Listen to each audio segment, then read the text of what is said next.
Well, hello. It's Sunday evening. We are live, coming from London at the moment. Welcome to Wicked Women, number 26. How are you all? It's been a while since we've been here because obviously we took a little sabbatical because it was a crazy busy month for me in the month of May. So I had to take a little bit of a break. Hello, guys. Hello, everybody in the chat room building up. It's so nice to see you here, especially on Father's Day. And I want to say happy Father's Day to all and everyone, whoever's watching from the UK, which obviously now it's just after 10 o'clock at night. So Father's Day is almost over. But I know in Canada and America, it's still Father's Day for you. So I hope you're having an amazing day. And for those that don't have their dads here anymore, I know that you'll be thinking of them. So it's been a bit of a while since we've been here. It's nice to be back. Val will be joining us. Carly's unwell, so she couldn't be here tonight. Val will be here shortly. She's trying to get in. Usual technical difficulties, but we do have a wicked man with us tonight who's going to help us out, especially when Val is trying so hard to get him. How's everyone doing? How's your May been? How's your week been? How's your Sunday? I just want to say hello to Sandra. How you doing? To Alison. Hi, Keith. Love the new black kitten. Looking fabulous. And to everyone else that's watching, and I can just see where they're coming from. Perfect. So today's topic, I'm going to bring in the lovely Michael, and we're going to talk about it. Let's bring Michael in. How you doing? Sweetie. Hanging in there. It's been a normal Father Day as always. Needy kids, needy dogs. Exactly. That's what I'm saying. You know what I'm saying? Just because they're grown don't mean they leave home. Well, that's true. Well, Wendy can testify. I thought I had life figured out. Then the boys needed to be shown how to be a man. So I enjoy it. I do. They've turned me into Bo Bennett. If anybody don't know who that is, watch The Ranch. He's the old gray-headed guy with nothing nice to say and uses a lot of profanity on a daily basis on the farm. And that's what I told him today. I said, y'all have turned me into Bo Bennett. but I got a surprise a while ago. My daughter stopped with her friend and her little boy, Wendy's home, and I wasn't expecting that. So that was a happy Father's Day treat. It is nice when out of the blue. And thank you for joining us tonight. I know Val's trying desperately to get in. Her signal's not too fab. So thank you for being with us. I threw it together. Wendy saw me less than 20 minutes ago. And you looked fab. You always look fab. So tonight's subject, and as you say, it's called, let's just bring this up because, so people know, crushed obsession. And I think, Michael, you and I are both in our lifetime, we probably know of people in our life or people we know of in theirs who have had a crush on somebody or have got rather obsessed with somebody. And sometimes that can go deadly. Oh, yeah, it goes into the point where if I can't have them, nobody will have them. Exactly. And I know this ain't on the crush part, but there was a really, really bad court case here. And the man had killed his daughter and said, look, my wife won't let me see my daughter. Now, neither one of us will see my daughter. If I can't have her, she will have her. And a lot of times, and it just don't go towards the women, which I pulled up all the stats for.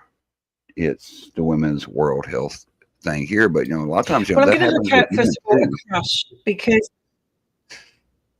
I'm going to bring up the first one, which is a crush, because there is a difference between the two. And you know what, Michael, we've all had crushes in our lifetime. I've had them, you've had them. And what made me think of this topic for tonight was a couple of weeks ago I did the Comic Con, and I saw so much hero worship from so many people, and some of it could be put as slightly uncomfortable hero worship, where they want to be absolutely friends with their heroes, and you get to a point when you think, well, there's a line and a boundary that that is there for a reason. And I saw a lot of hero worship, which we're all entitled to have, let's be honest. I have my own hero worship, but sometimes it's unhealthy. It is. That reminds me, I have been really busy, so I didn't have time to do Wicked Women or to come on with Scotty or KB in the morning. Everybody's like, I've got messages and said, "Hey, Michael, where you at? Don't you do it anymore?" I'm like, I'm going 18, 20 hours a day. I don't have no more time. But, but like I said, when I come back, I come back on a really heavy subject, which I'm glad I can be here for it. And, but it reminds me of Scotty. He said when he met the lady from Star Trek, and he was like, I don't think he was ear hustling her conversation, but hey, where's a good place to eat? And he's like, oh, you can go down here, here, and here. And she's like, don't meet your hero. Yeah, don't meet your hero.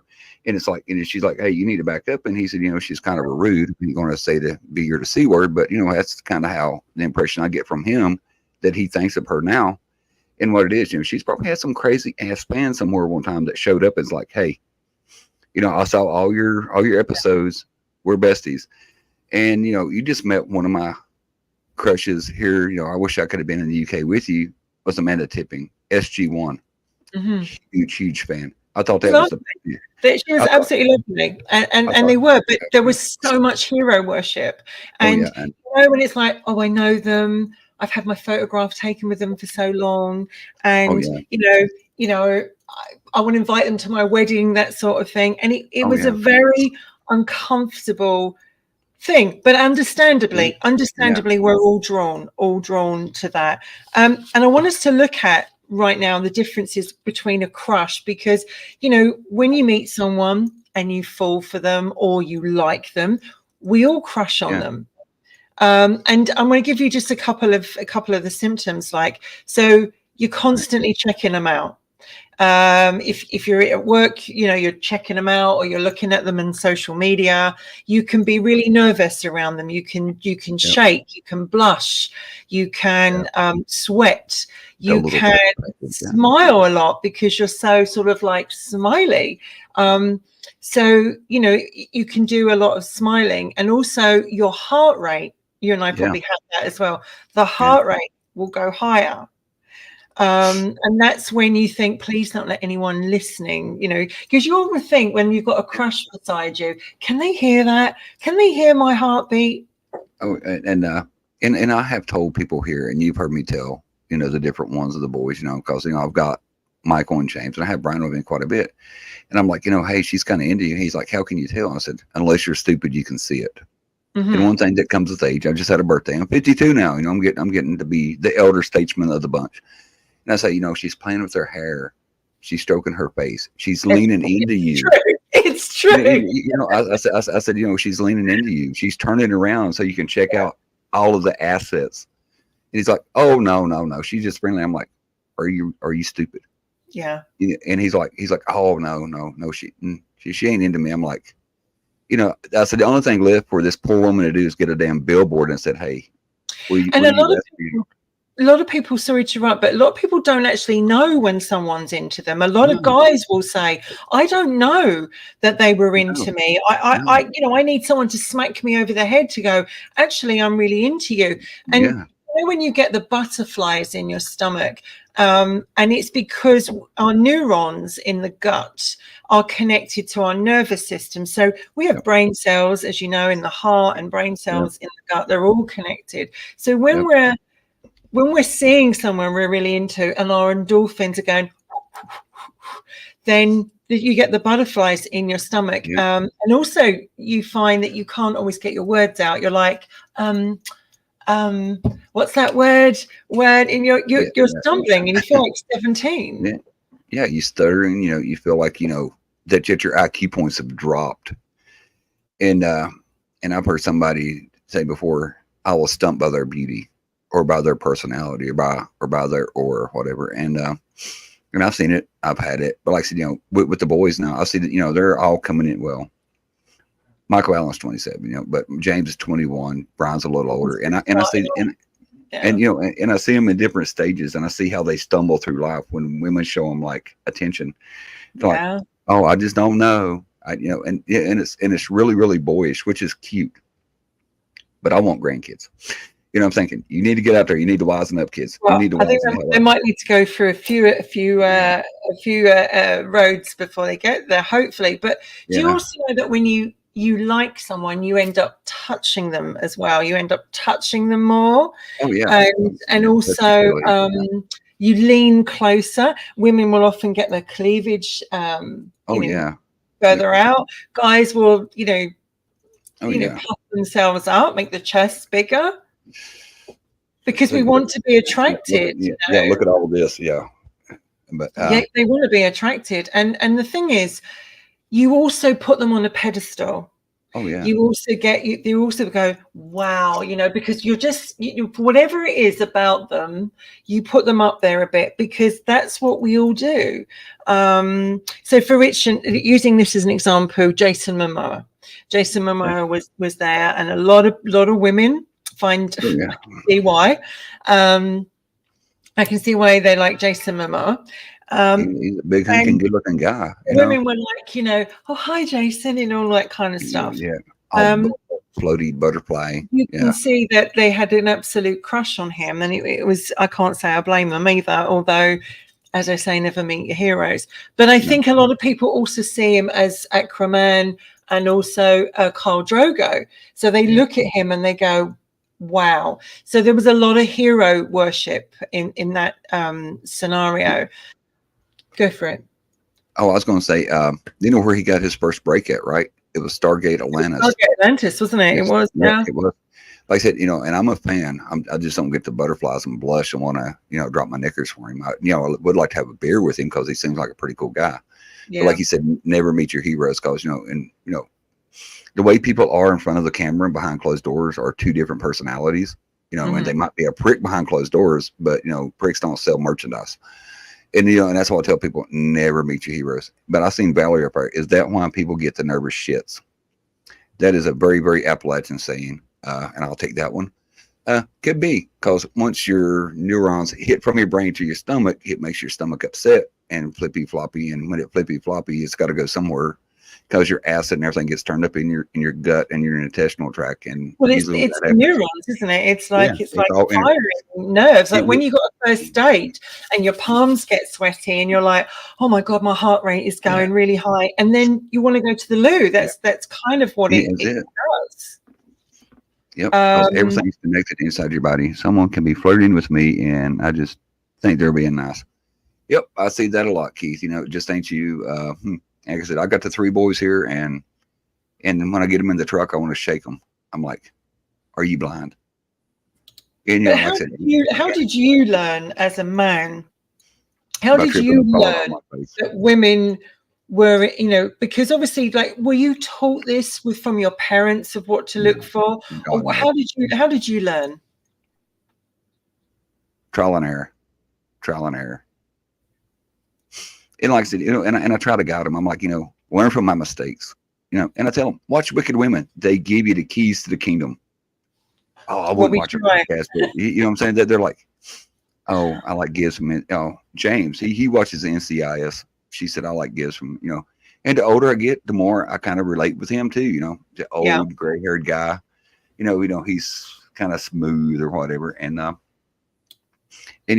see that a lot. And a lot of times, they're like, Michael, we need confident men. I said, well, damn, you're going to build them up into confident men. You cannot take a shit on their whatever, you know what I'm saying? Sometimes women have to help the guys along.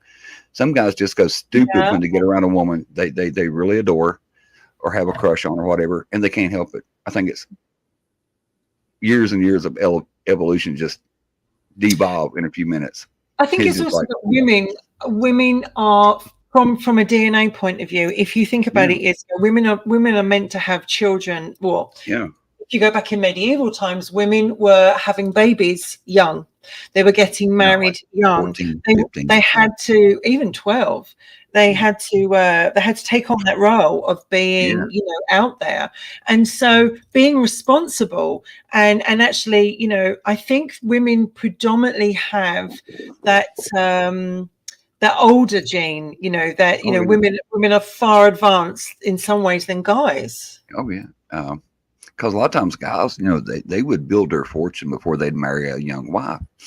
And I'll probably catch a lot of shit for this, but a lot of times men's values increase with age because their wealth is increased. their home life hasn't increased. You know what I'm saying? They're not living in the 1-bedroom studio apartment. They can put you up in the 5-bedroom, 3-bath house, sitting on land. Most of the time, their cars are paid for, or their, whatever. And then they want to spread their genes and have kids. And women their own age, by when men hit their 40s, when they finally get their shit together, women their age are past childbearing age. So they do go for a younger woman in the dating pool. Mm-hmm. And everybody's like, oh, that don't make no sense. I said, biologically speaking, that's the way it was done for centuries. Because a lot of times, I'd hate to think of the number of women that was sold off basically for a dowry. And don't we all, Keith? I still fumble around words with her. And Thank you, boys. but That's very kind of you to say. I didn't notice it, Keith. I've got to be honest. Or you. I didn't know it with you either, Michael. I didn't notice that. But when you can, even my sons, they act differently around women of class and stature.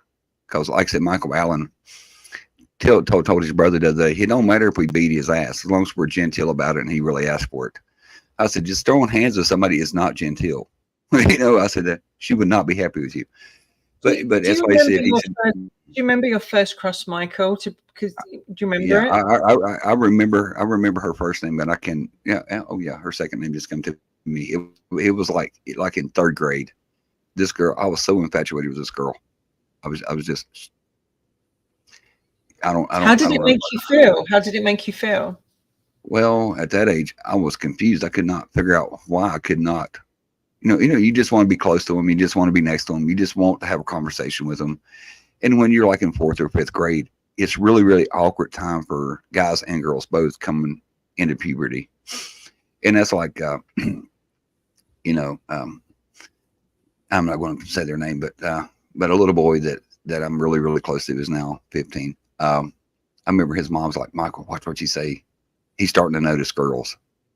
And I thought, oh, he is growing up so quick, and it was, and I had forgot, of that really, really,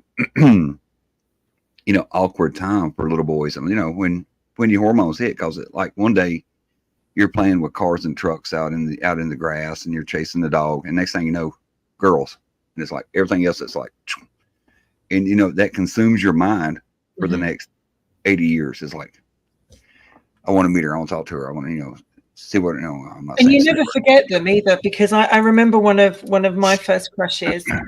I remember he's actually a friend now, but nothing ever happened between us. But I remember there was a school dance. I really thought the world of him, and it was a slow song, and I was like, this is the moment. This is the moment to go and ask them to dance. And I was like, my heart was racing, and I was like, because when I was younger, I'm not the woman I am now. I was very, very insecure. I was obviously I was tall.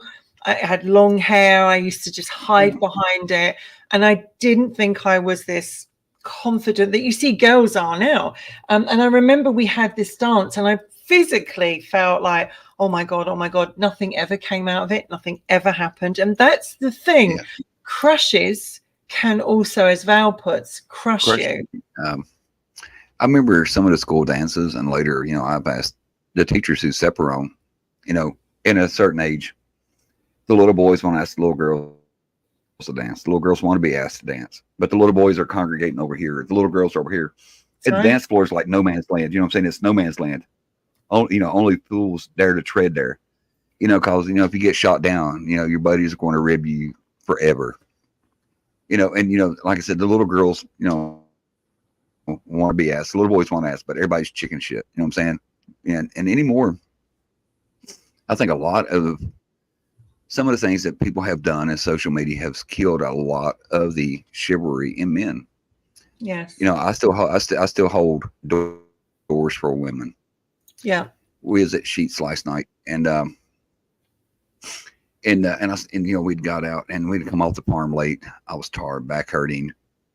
And I saw this guy walk out with this young, attractive lady, and he walks around in the bushes and holds the bushes back for her, and he opens the door for her. And I was going to stop and say, "Hey, don't take him buy her food at Sheets. Here's $50. Take his name by, because he got out and well, I looked at him and he was homely as hell, and she was a pretty girl, so I know why he's holding the door for you. He's trying to make up for something.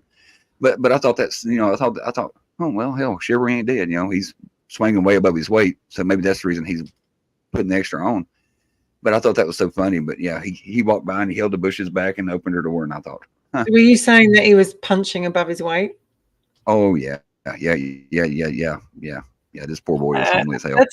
That's a very common thing, isn't it? Because you see all these Hollywood movies where they've got he's really shy and he's in the corner, or she's really plain, and she's got like look at Pretty in Pink, using that when she was in love with the rich guy. And Ducky wanted to be with her all the time, and she was like, "But I'm not into you, Ducky. I'm into I can't remember his name now, but basically they got together in the end." And you notice that when you're around someone who's into you and they've got a crush, their eyes dilate. You can see the pupils just grow, and you're like, "Well, either you're on the drugs, or you're really, really into me." Because it's biology, you can't help it. It's a chemical reaction. No, through physiology and biology. And also, we change our voice. But I see Val our voice changes. Yeah, women's voices go a little higher. She said, but boys have cooties. Yeah, most of them do, and fleas and ticks. Actually, I would say sometimes women will more likely go lower voice and softer, rather than bedroom voice. Yeah, exactly, because you're drawing them in, and also another thing you do when you're really into someone is you mirror the behavior. So if they do something like a certain way, you might respond, you might lean a certain way, your feet will. These are all things that we can look at and go, they really like us, they're really into us. But then sometimes, as Val's put in, which is a really good point, when you're really into someone, you can't think straight. Your head's all over the place. You can't sleep at night. They're the first person you think of, the last person at night. You think of them during the day. You hear a song and you're drawn to them, and you're like, what's going on here? Is this a crush? And what is the thing to do when you have a crush on someone? What would you do, Michael? You're a guy. You've got a crush on someone. What would you do? Oh, I made a complete fool of myself with my first crush. Like I said, that's years and years ago, but I still remember, and your guy friends don't help you out none, that they have not been to wingman school yet. So they're giving you shit the whole time and they're laughing at you, oh, you're not getting nowhere, you're getting shot down, because they're too chicken shit to go ask. And if you go ask and you get shot down, then you're the butt of the joke. But no, I don't know. I had woke up at 3 o'clock in the morning because I knew that somebody else was up, and that way our schedule messed up. But but like I said, anymore I don't sleep. She said, women save something, shrill, intimidating voices. She said she shaved her. Okay, yeah, okay, I get it now. Women save their shrill voices for their husbands. That's a good point. I mean, we've all had crushes. Still have crushes. I think it's a wonderful thing to have. I think it's lovely to have a crush on someone, but there is come a point in the big quotation marks. There's a point when what happens if someone has a crush on you and it's uncomfortable, when they really like you, but you don't feel the same way. And I have had to deal with this a couple of times in my life, and it doesn't make me feel very good, because I don't like to hurt anyone. I don't like to let anyone down. But sometimes no doesn't seem enough. No. I really like you, but I'm not into you. Or because I know someone very close to me, without going into massive detail, had an ex-boyfriend that couldn't face the fact that they'd split up, and they wouldn't take it that they were over, would stalk them, would follow them home from work, and actually also assaulted them as well. It is a point where sometimes a person can get so wrapped up in their emotions and feelings that it then turns to a very toxic situation. And you know when you're with someone, you're like, I really like you as a friend, but I'm not interested in you as a partner. And it makes you feel really awkward no matter how many times you tell them. They don't get it. No. And they just keep coming back for more, and you're just kind of like, how many times do I have to tell you? Yeah. It's almost like they can't see the forest for the trees, and they don't want to hear it. So therefore, their fantasy versus reality, which y'all did a really, really good show on that. In their head, this is how things is, and it goes to be, like I said, one of the big words I learned in school: slippery slope.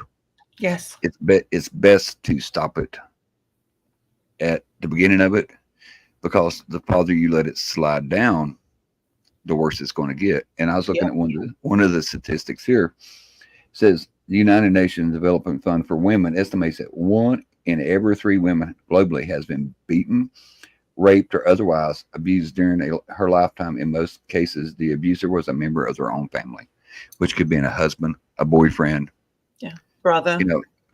And I knew that the stats was high, but I did not know that it was at least 1 in 3.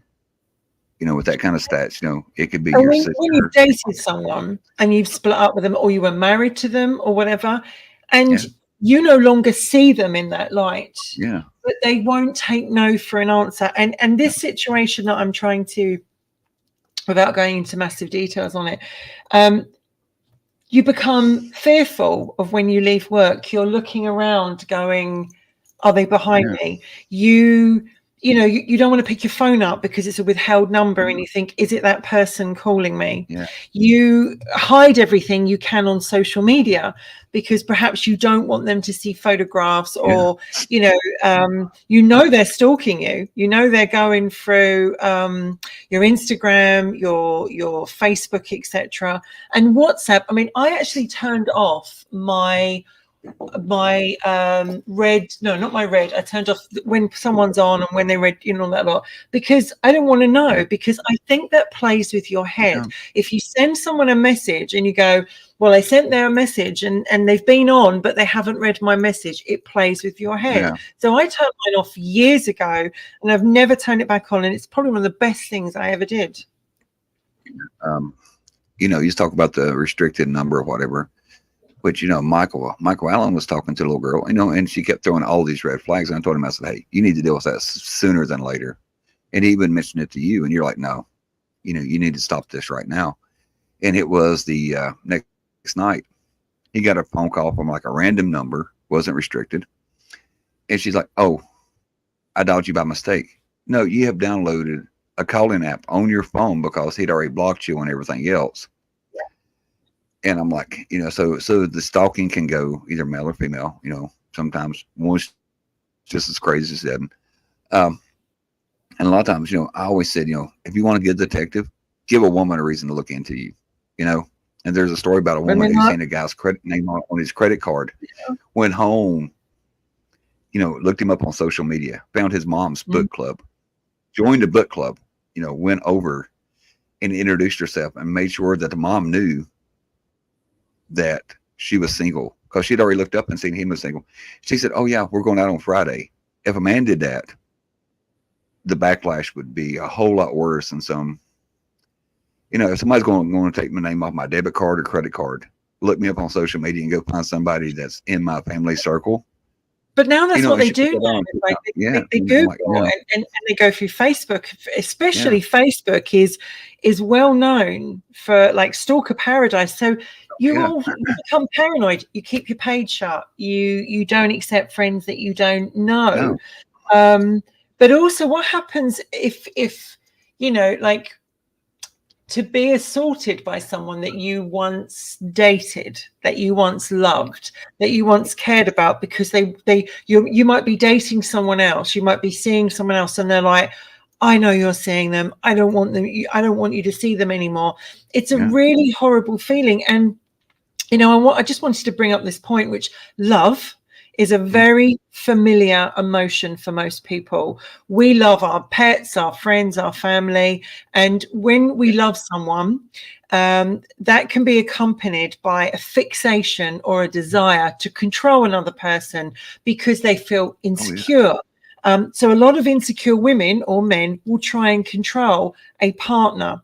And they become obsessed about it. And there's a condition called an obsessive love disorder, which causes I you could see that. to experience obsessive feelings that you might mistake as love for another person. So I love them. I love them so much. No one else is going to love them as much as me. No one else is going to be able to give them everything that I can. No one else is going to, all these, you start to not see things in reason. You start to see things in fantasy.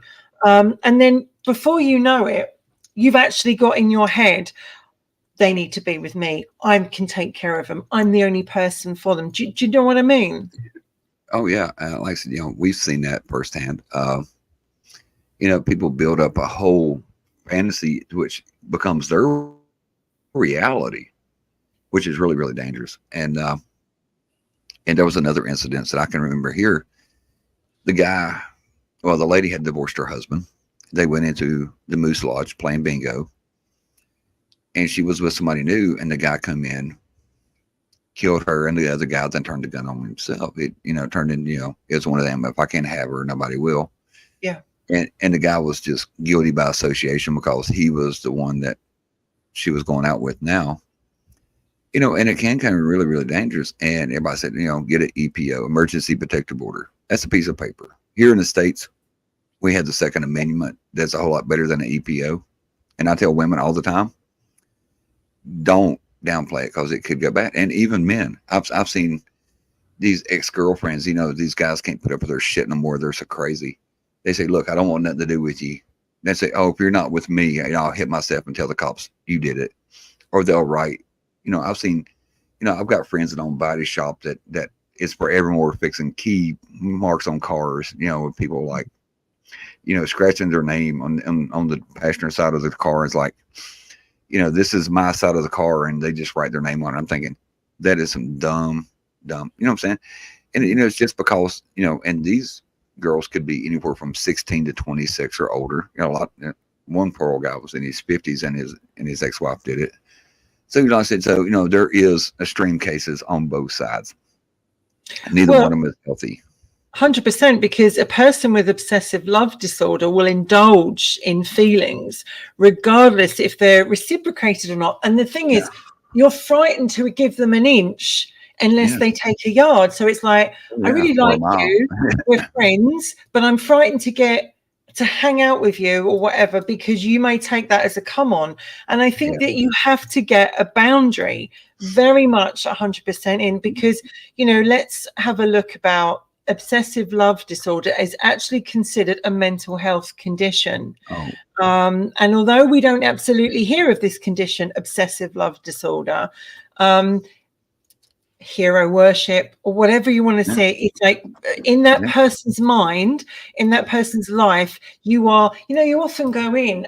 Do you remember seeing The Bodyguard with Whitney Houston? And yes, she had this crazy fan, and and in his locker they found a bit of her dress and cut out photographs and everything like that. Very scary things, and that's why people who are famous have bodyguards and etc. like that. But have to. They reckon that obsessive love disorder is more likely to occur in women than in men, but there are signs of it. And I mean, let's look at a very famous case of John Hinckley Jr., who absolutely shot, sadly, Ronald Reagan. And he did it to impress Jodie Foster. Which, that, which I'm sure Jodie she Foster, was not impressed at all by, right? And I think she was like really young, close to being underage. So there's some other underlying issues, and I always say, when you put these kids in front of the camera at a young age, it might not just be peers their own age looking at these, young ladies or young men in the best light.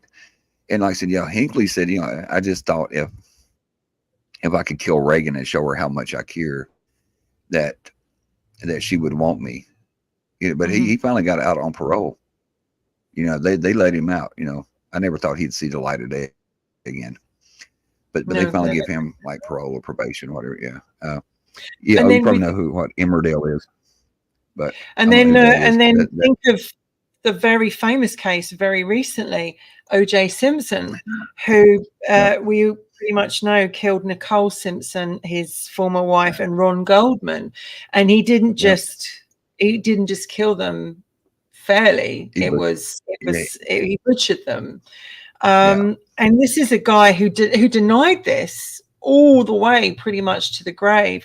And for yeah. Even wrote a Nicole, I book. mean, how terrifying to be seeing on her doorstep the father of her children, who's Yeah, completely obsessed about her, and yeah, he's killed her, and then he gets the children. yeah. Said if the glove don't fit, oh, what is it? If the glove don't fit, you must have quit. But what's odd about that whole case is everybody, like the judge, he died young. The Kardashian, one of the legal team, and Johnny Carson, all of them. I said that Mm. was a good thing. When that there's my tinfoil hat thing. I think they shut that down for a reason because the evidence was overwhelming that he did it. But I think it was more politically motivated that he was not found guilty. And he even wrote a book. If I'd have done it, this is how I would have done it. And they found him innocent in the criminal case. They acquitted him, but they found him guilty for the financial or for the liability case where her parents had sued him for the death of their daughter. Yeah. So I But that always was thought very that much a case of, if I can't have her, no one yeah, else is nobody, going to have yeah, her. that's it. And And sometimes, what is this primal drive that we have inside us that makes us want to take someone out? Why can we not rationally go, okay, well, they don't want to be with me, fair enough. Why is it this possession, this obsession? Because it is an obsession, and it is like, this is mine, it yeah, belongs to me.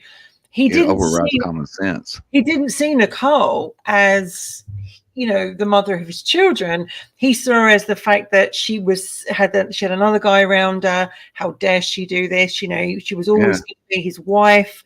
And I think also you can tell the frenzy of how they were killed. That is yeah. someone who's like using emotion as they are stabbing someone. A You, lot, you you, can tell.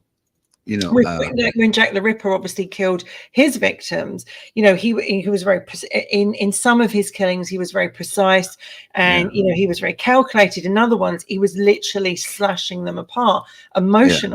Emotional killing.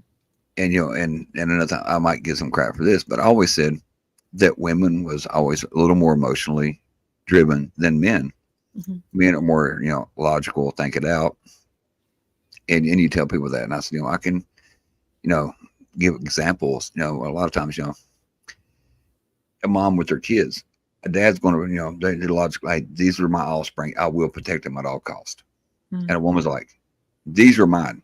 Her kids are her possession always. And if you screw with one of her kids, Mama Yeah. Bear comes out. And it's the same way, with the pets, because, sometimes your pets become surrogate children, 100%.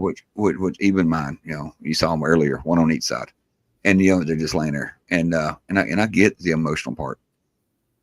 And I always said, emotions will lead you down paths of destructions when you should have sat back and logically thought it out and thought of which had happened to me.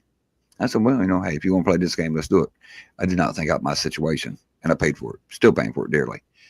But like I said, emotions will get you in trouble big times. And a lot of times I think it turns into a chemical imbalance that you cannot let this person go. I don't know if it's a pheromone, an endorphin, or what, but it has to be something that's wrapped up into it. And like I said, all goes back to chemistry. That's how women attract men and men attract women. It's pheromones. It's the scent. It's the way they move. It's, the different things. And it goes back chemical. Like you said, the pupils dilate. They lean in. The voice changes. And you got to really, really be careful around somebody like that. And especially, I say the more as we progress as a society, the crazier people gets. And you see it, you know, and I'm like, wow, you know, and like, you know, and like she said, you know, they're even showing it on the soap operas now in the UK, because now I just remembered Emmerdale was the soap opera in the UK. We Well, don't get it here. and also think of movies like Fatal Attraction, Yep. um, Single White Female, Yep. Sleeping Yep. with the Enemy, and Basic Instinct, all Yep. films with a violence. I want to bring a case that I was reading about, which is just to show this was a case in 1968 in a young 18-year-old called Tatiana Tarasov. She befriended a fellow student at the University of California, Berkeley. He was from India. They met through a folk dancing class, and they got together and they hung out regularly. They shared a kiss at a New Year's Eve party, dated briefly, but they had very different views about where the relationship was going to go. And they didn't share the same romantic feelings. And after learning about how he felt about her, she rebuffed him and made it clear she was dating other men and wasn't interested in entering a romantic relationship with him. So he then had his schoolwork deteriorate over it. He neglected himself, he fell into depression, and even to a deeper obsession over the next couple of months, and his mental health continued to spiral down. Well, during this time, they would see each other, they'd bump into each other from time to time, and he would record secretly whatever conversations the two had, and he would play them back, and he would, you know, he would go over and over them with them. Determined to just, you know, really determined to decide why wasn't she wanting to be with him. Why did she not want to be with him? He kept a journal. He was detailing every interaction they ever had with each other, and he would try and change her mind. Oh, you want to be with me? You know, I'll help you.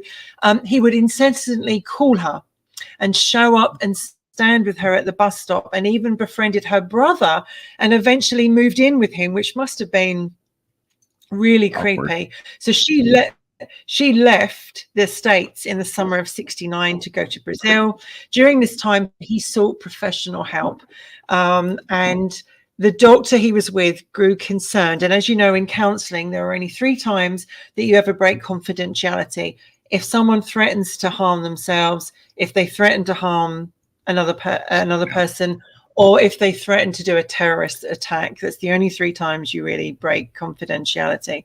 So he grew concerned when he expressed desire to cut off communication and death threats. So he decided to take further action. So after having this counseling session, he stopped showing up to treatment because obviously he didn't like what the doctor was saying to him.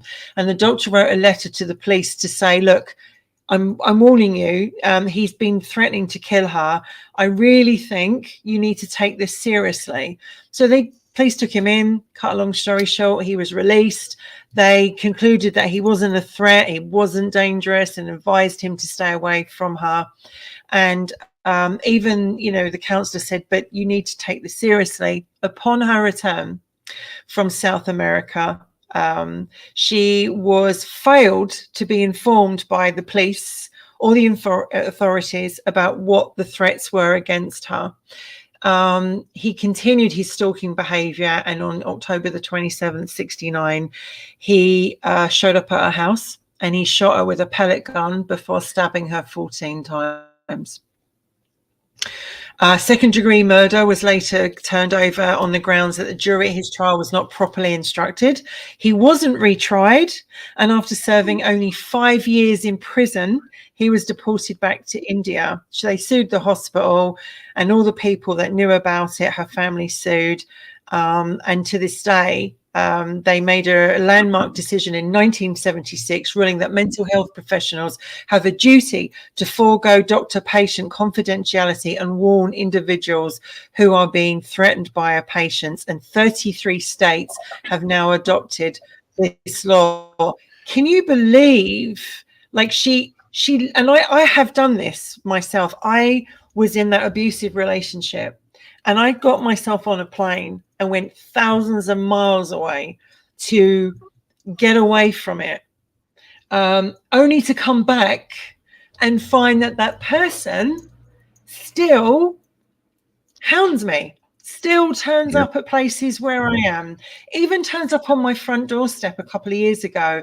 And I'm like, and then assaults a friend of mine. It's like the fear is always there. And I think that people don't take it seriously, and they need to. No. Yeah. There's a couple of things I got from that story. One is, in the 69, that's 50 some years ago. 50 years ago, people did not look at mental health the same way we do today.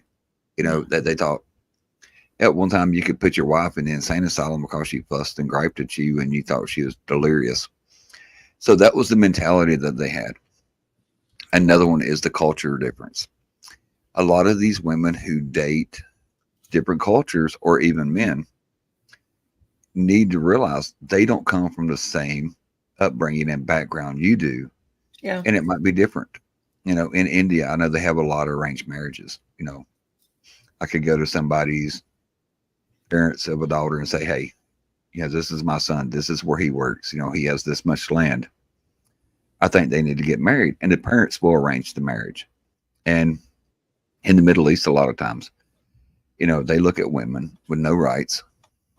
They cannot go out unassisted without a man or a male relative. So, a lot of times when they go down that rabbit hole and the cultural differences, they don't know what they're opening themselves up to or what they're in for. And like you said, after 5 years, they sent him back to India. Did anybody ever treat him? Probably not. Did he learn a lesson from his misgivings? 5 years is a short time to take somebody's life, especially, and like I said, the repeated stabbing shows that it was a crime of passion or obsession. Because he was, and let's look at Ruth Ellis, who was the last woman in England hung, and she shot her partner because he'd beaten her up, he'd forced her to have abortions. He was quite drunk.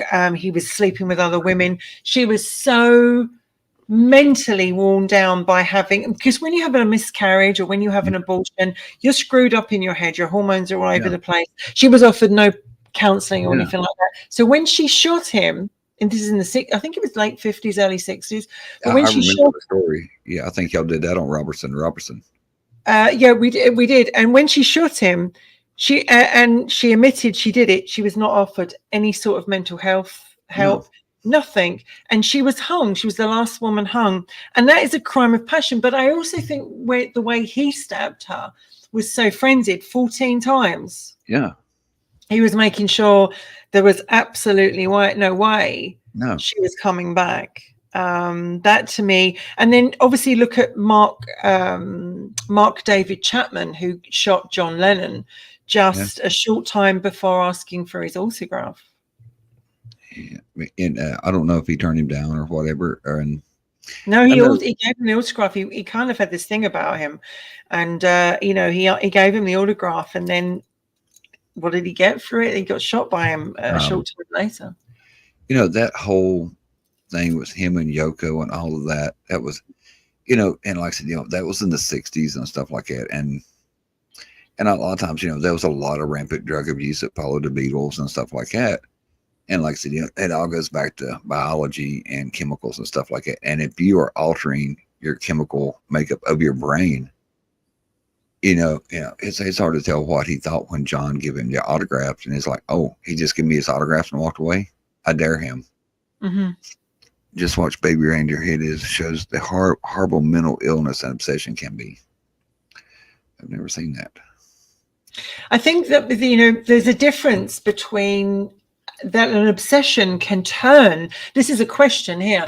Does it mean that you have a mental illness and you're likely to get obsessed about someone, or does an obsession turn into a mental illness? I'll have to go to my GC live. Right. But that's a good point. Does it turn? Because I think it can.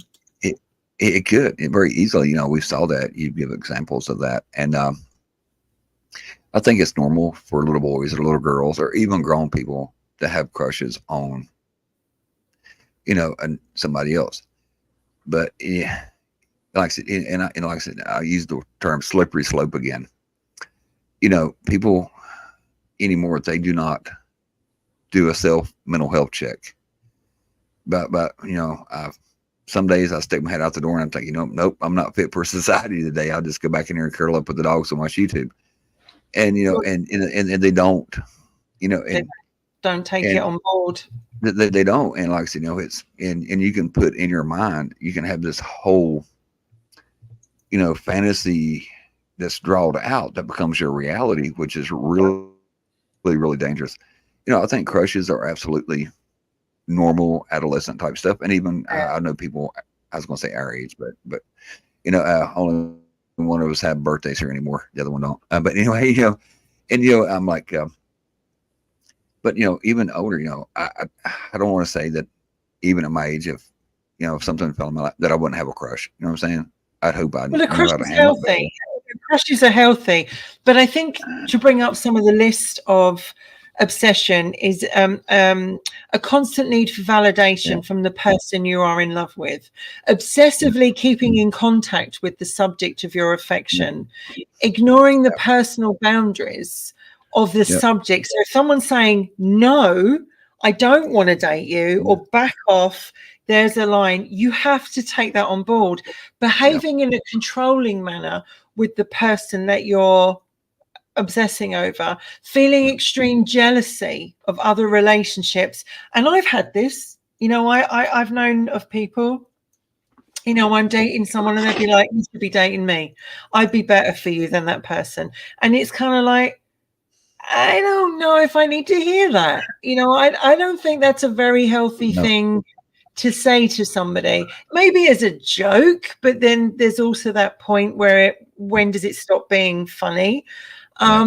Feeling overly protective of the person you love, becoming so overwhelmed with emotions that it disrupts your daily functioning, low self-esteem when you feel that your love isn't being reciprocated, shutting yourself away, becoming extremely possessive of the person's time, space, and attention, and feeling a need to control them. So these are all symptoms, and all of a sudden it's like, I've been with someone and we've split up. I'm using this as an example. We've split up.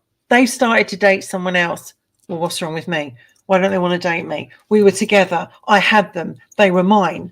It was all going well. This other person's come along and it's changed everything. They've changed the dynamics now. And before you know it, you start ripping yourself apart inside going, I'm the better one for them. And then, you end up turning up where they are, or you might just be walking past, or they, as I said in the song, which I used on Facebook, one way or another, I'm going to get you. I'm even going to drive past your house to see if the lights are on. Have you ever had this in your life, Michael? Have you ever had someone who's been so obsessed or really wanted to be with you that it made you feel very uncomfortable?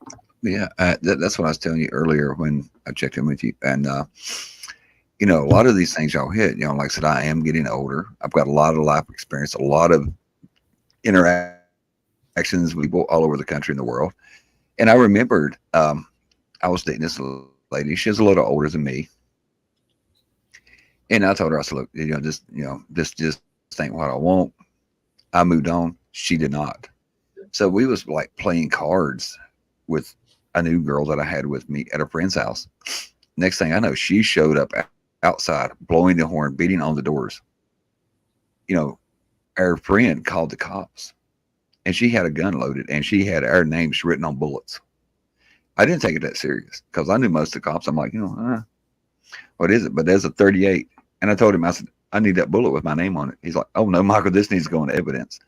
And I was like 24, 25, but, she was like in her 30s. And, but she had drove and she was beating on the door. It sounded like a wounded animal. She's like, oh, I know he's in here. Send him out. If I'd have went out, I could have been a victim.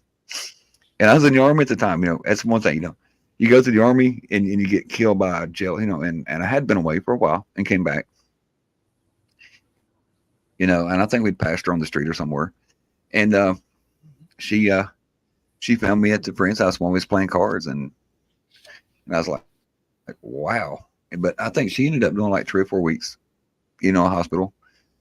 And last thing I heard, she had moved back like to the Northeast or whatever. And I thought, thank God. You know what I'm saying? Because Well, I I mean, left. that's the thing, isn't it? Getting help is the first to actually, Yeah.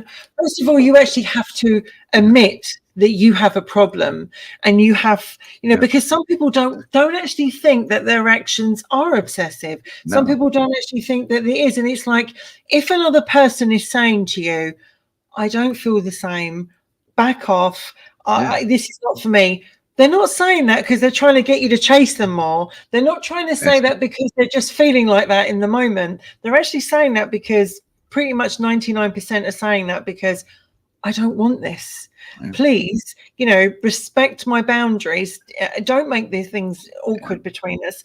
And I think that certainly I still have that part of me where dreads that one day I'm going to go outside, or I'm going to be somewhere and that person's going to be there, and you're just like, because what happens is when you've had that happen to you, you change as a person, and you're very defensive, you're very protective, and you're just like, you can sod off, and you become up, having the dogs always great because you feel like you've got protection. But I think a psychotherapist will always try and attempt to, if you can get this person into have a therapy, to admit that there's a problem. What is the underlying cause of your obsession? Is it a past traumatic relationship? Why are you latching on to that person? Why can you not break with that person? They have to, a therapist will help you to identify the obsessive thoughts and behaviors and teach you techniques if you want to overcome them. Because I'm going to say this to you, Michael, do you want to love, as a question, do you want to love someone who doesn't want you? No. Why wouldn't you want? Why would you not want to love someone who doesn't love you? I tell them one-sided relationships are a lot of work for one person. Mm-hmm. And if you're not getting anything back out of what you're putting in, what would be the use? And a lot of times, if you're loving somebody who don't love you back, you feel like you're being used at the end of the day. And everybody who knows me knows I'm all about fair play. And that's what I tell them about, when I tell people, about wicked women, they're like, you really like, I said, yeah, I tell people about it.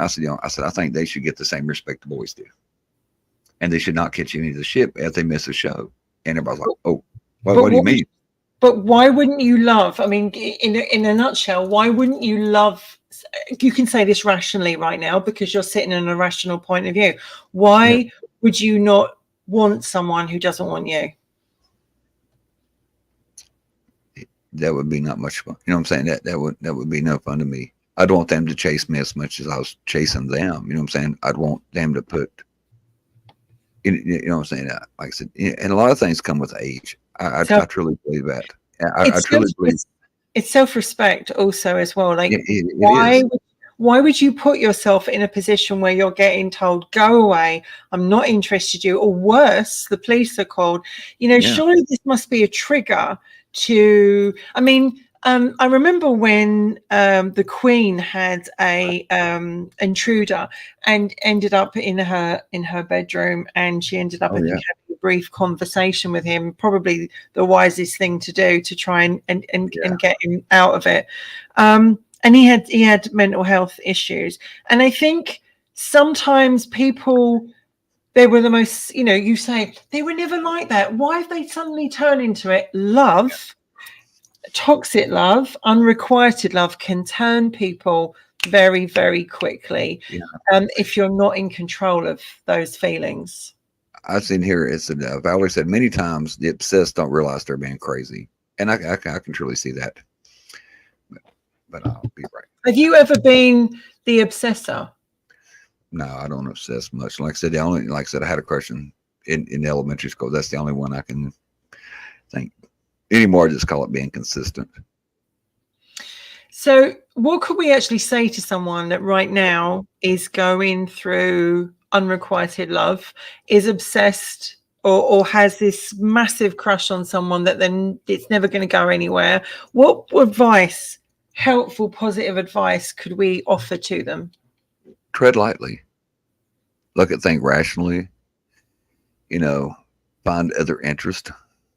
Don't just let one thing consume your whole day, your whole lifestyle. You know, don't take up skydiving just because they like it. You know what I'm saying? You know, don't put yourself all the way out there. You know, back away from it. Sometimes, you know, somebody can never miss you if you never go away. True. You know, and I tell people that they're like, "Oh, what do you mean?" I'm like, "Well, you got to go away before they can miss What you." you're saying is to move away, have the space. Yeah, I had a yeah, friend years ago. I mean, he's still a friend now, but I have a friend. Um, very insecure background, very difficult relationship with his family. And he latched on to me, and I had a boyfriend at the time, and he actually turned up at where my boyfriend worked and actually said, I want Wendy, I'm going to get Wendy. Well, you tell me the story. And I need and to if run real quick. Be right back. yeah, I want Wendy, I'm going to get her. How am I? How, you know, your relationship isn't too fabulous. And it really unnerved who I was seeing at the time. Very, very unnerved. And I remember they turned up next morning with this huge bouquet of flowers going, oh my God, you're not going to run off with him, are you? And I was like, what do you want about?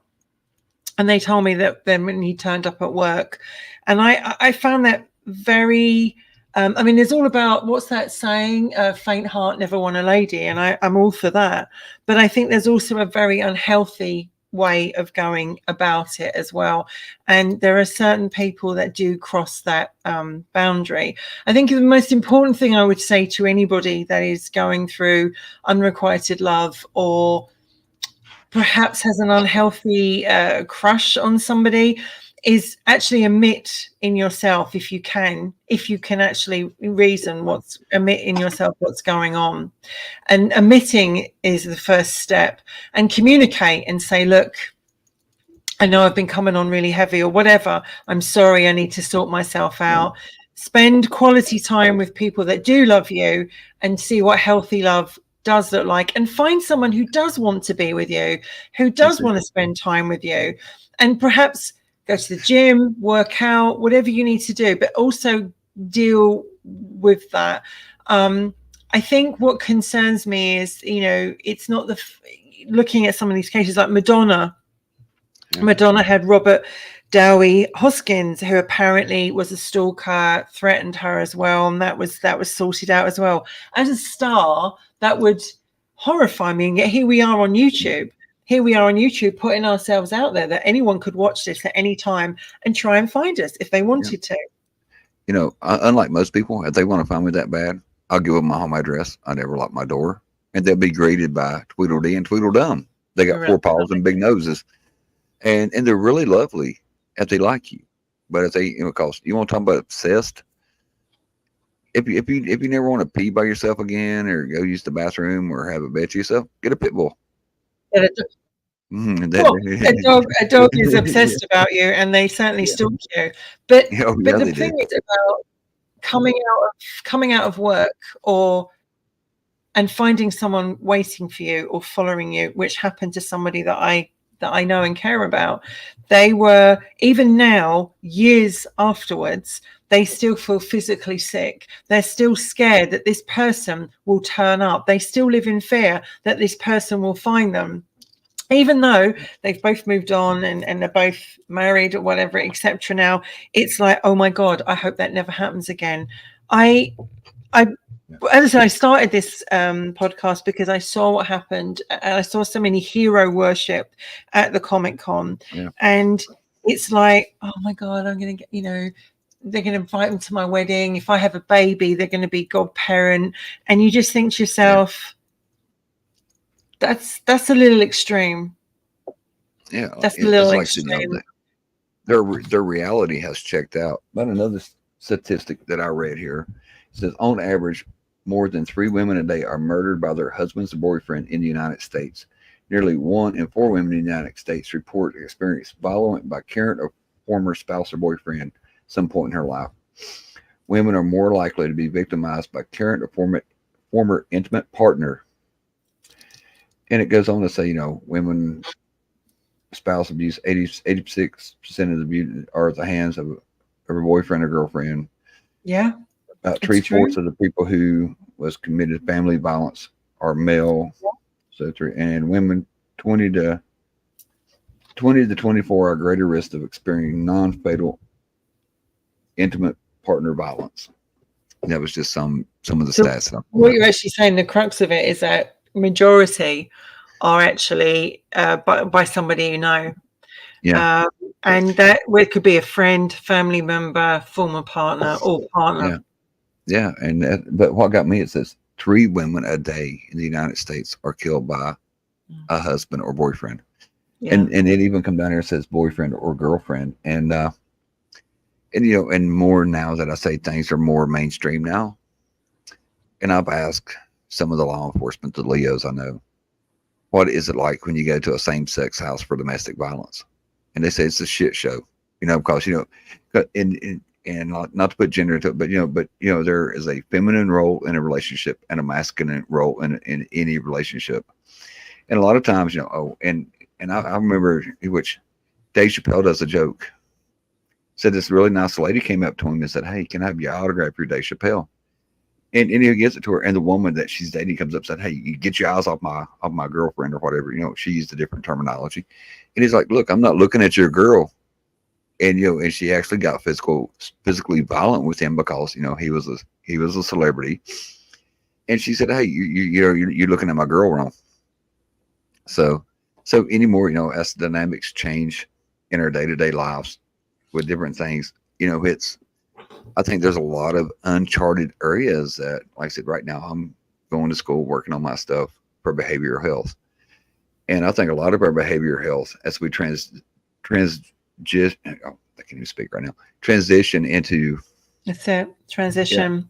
yeah, But I mean, into our role sometimes model. our friends can actually be the ones that are a little bit worrying because using the film Single White Female is like someone Yeah, actually like, or they want the boyfriend that you've got, or they yeah. start turning up with the dress that you've worn, or you're wearing the same shoes, or they turn their hair. We've all had the copycats and like, hang on a minute, didn't Oh, Diana had it first, and now yeah, Jane's got it, and it's like, oh no, I just really admired it on her. And in some cases that's true. I think, hero worship is always going to happen. yeah. Imitation is the best form of flattery. Um, 100%. but like I said, there's a lot of things that I was just thinking about this from when I spoke to you earlier this morning about it. It's the times we live in. Every day seems like it gets a little bit more crazier. The things that are brought into the norm is disturbing to me a lot of times. I want the country that I grew up in when everything was semi-normal, and like I said, and we've talked about the UK, and the UK has changed a lot too. Yeah. And and like I said, they put a lot more emphasis now on mental health, which at one time, and me and Jason has talked about this before on other Wicked Women shows. One time in the military, if you mentioned anything about mental health, you was done. You was out of the army or whatever. And now they have come around slowly to understand that mental health is a very key to having healthy troops. And like I said, this is a hard subject. Anybody who's ever watched Wicked Women knew, well, that my mom was an abused woman, and it's hard for me to sit back and see that. And when and I've seen a friend almost she's ready to sell her house and move to Indiana with this man, and I kept telling her, I see the red flags, honey. He's 50 some years old. He's an adolescent at heart. He's not going to change. He's a piece of shit. Well, Michael, you just don't know him that well. He loves me. He loves me. And I told her, I said, you're fucking stupid. She said, Michael, ain't many people could talk to me that way. I said, well, the kind and general tactics are not working. No. And then when it all blew up, he hit her, her hand all swelled up. And then he went out and got a DUI, run into a house. Then he sent her a message like, why did you push me to that? I said, buy you a gun. If he comes to where you live at, shoot him, then call the cops. Don't be a victim. Well, Michael, I don't think it's in me. I said, well, your will to live should be over trump any feelings you have. Yeah. I said, this guy is batshit crazy. I told you Reservation. that a year ago. I said, now I'm going to school. I actually have the letters behind my name shortly that I can certify it. It's just not a gut instinct. I said, I know people. That's like I spoke to you about somebody said, hey, Michael, what do you think? From a man's perspective, this is what I think. But I And also think as well that the word love gets is thrown around a lot. so thrown around. And for instance, I Yeah. keep saying this to people, and unfortunately they don't always get it. If someone says no, they're not Yeah. saying no just because at that moment it's no, No. or they're in that mood, or they're going to change their mind later. Or, if someone says no, it means no. No means no. And it's not like, not just now, but so you don't want to date me now, or you might, but you might then, or we might get back together. And it's like, no, you have to take them on board, and you have to, if you're friends, you have to accept it and move on. If you're ex-partners or whatever, you have to move away and get on with your own life. It's very important that but some of us don't see it that way. Some of us get into that bubble. We can't let go of the past, or we can't let go of that person, No. because we think we're not going to be any good without that person, or that person needs us. We need to be with them. And I think that, or if they knew this about me, they'd want to be with me. Oh, yeah. Or I'm the best person for them, but they just can't see that about me. And it's like, actually, when someone's into you, and when someone isn't. Or they try to buy their affection. Oh, Yeah. if I send them flowers, I know a guy that bought this woman a car on his credit card. Then his wife found out. Then he Yeah. was divorced. So not only did he have to pay off a credit card with a car on it, but he had to pay for a divorce and lose half his shit. I've heard of men trying to buy affection from different women a lot of different ways, but a car was a bit much. But it's not every day. But I No. think if anyone, I as I said, when I was at the Comic Con, I saw a lot of it. And also, people start to believe that the person they see at these Comic Cons in that particular role is that person. Is that person? No. It's whoever. I'm using him as an example because I'm not talking about him, Yeah. but I'm using him as an example. Let's look at Jeffrey Dean Morgan. He's admired by so many people. People knew him as John Winchester. He was in the Walking Dead and etc. Now in The Brothers, people identify with him as that character. Yep. But not as Jeffrey Dean. No. They some people see him only as John Winchester, and it's like that's who they're drawn to. That's who that character. Yeah. But he's playing a role. He's getting paid to play a role. That's what I tell people. The guy who played Ragnar, Travis, I forget his last name, but he played him in Vikings. He was a Calvin Klein underwear model, and people only see him as Ragnar the Viking. And I'm thinking, these people are really good at their craft. They're so good that these people lose focus on who the real person is behind the camera. And it's like I was showing pictures to Shelby and Annie earlier, and one of you and Uncle Dave came up. I said that will always be Henry VIII to Wendy because he did the role so well. 100%. I said, and for someone from the UK to live in London that can believe that this man is Henry VIII, he was good at his craft. Which is giving him a really good compliment because Uncle Dave was brilliant. But that's like, when you told me that Amanda Tipping was going to be at Comic-Con, I said, oh, that was my Stargate crush. I said, at one time, but at the end of the day, I knew that she was Amanda Tipping. She was not Samantha Carter. She did not carry a P90 and go through a Stargate to other worlds. But I thought she was the most gorgeous thing on TV. Yeah. And I'm like, I mean, wow. You can have a healthy admiration for somebody. There's nothing wrong with having a healthy admiration. Like, I'm thinking of someone that I really do admire. Let me think. Peter Capaldi. I use Peter Capaldi. I've met Peter Capaldi.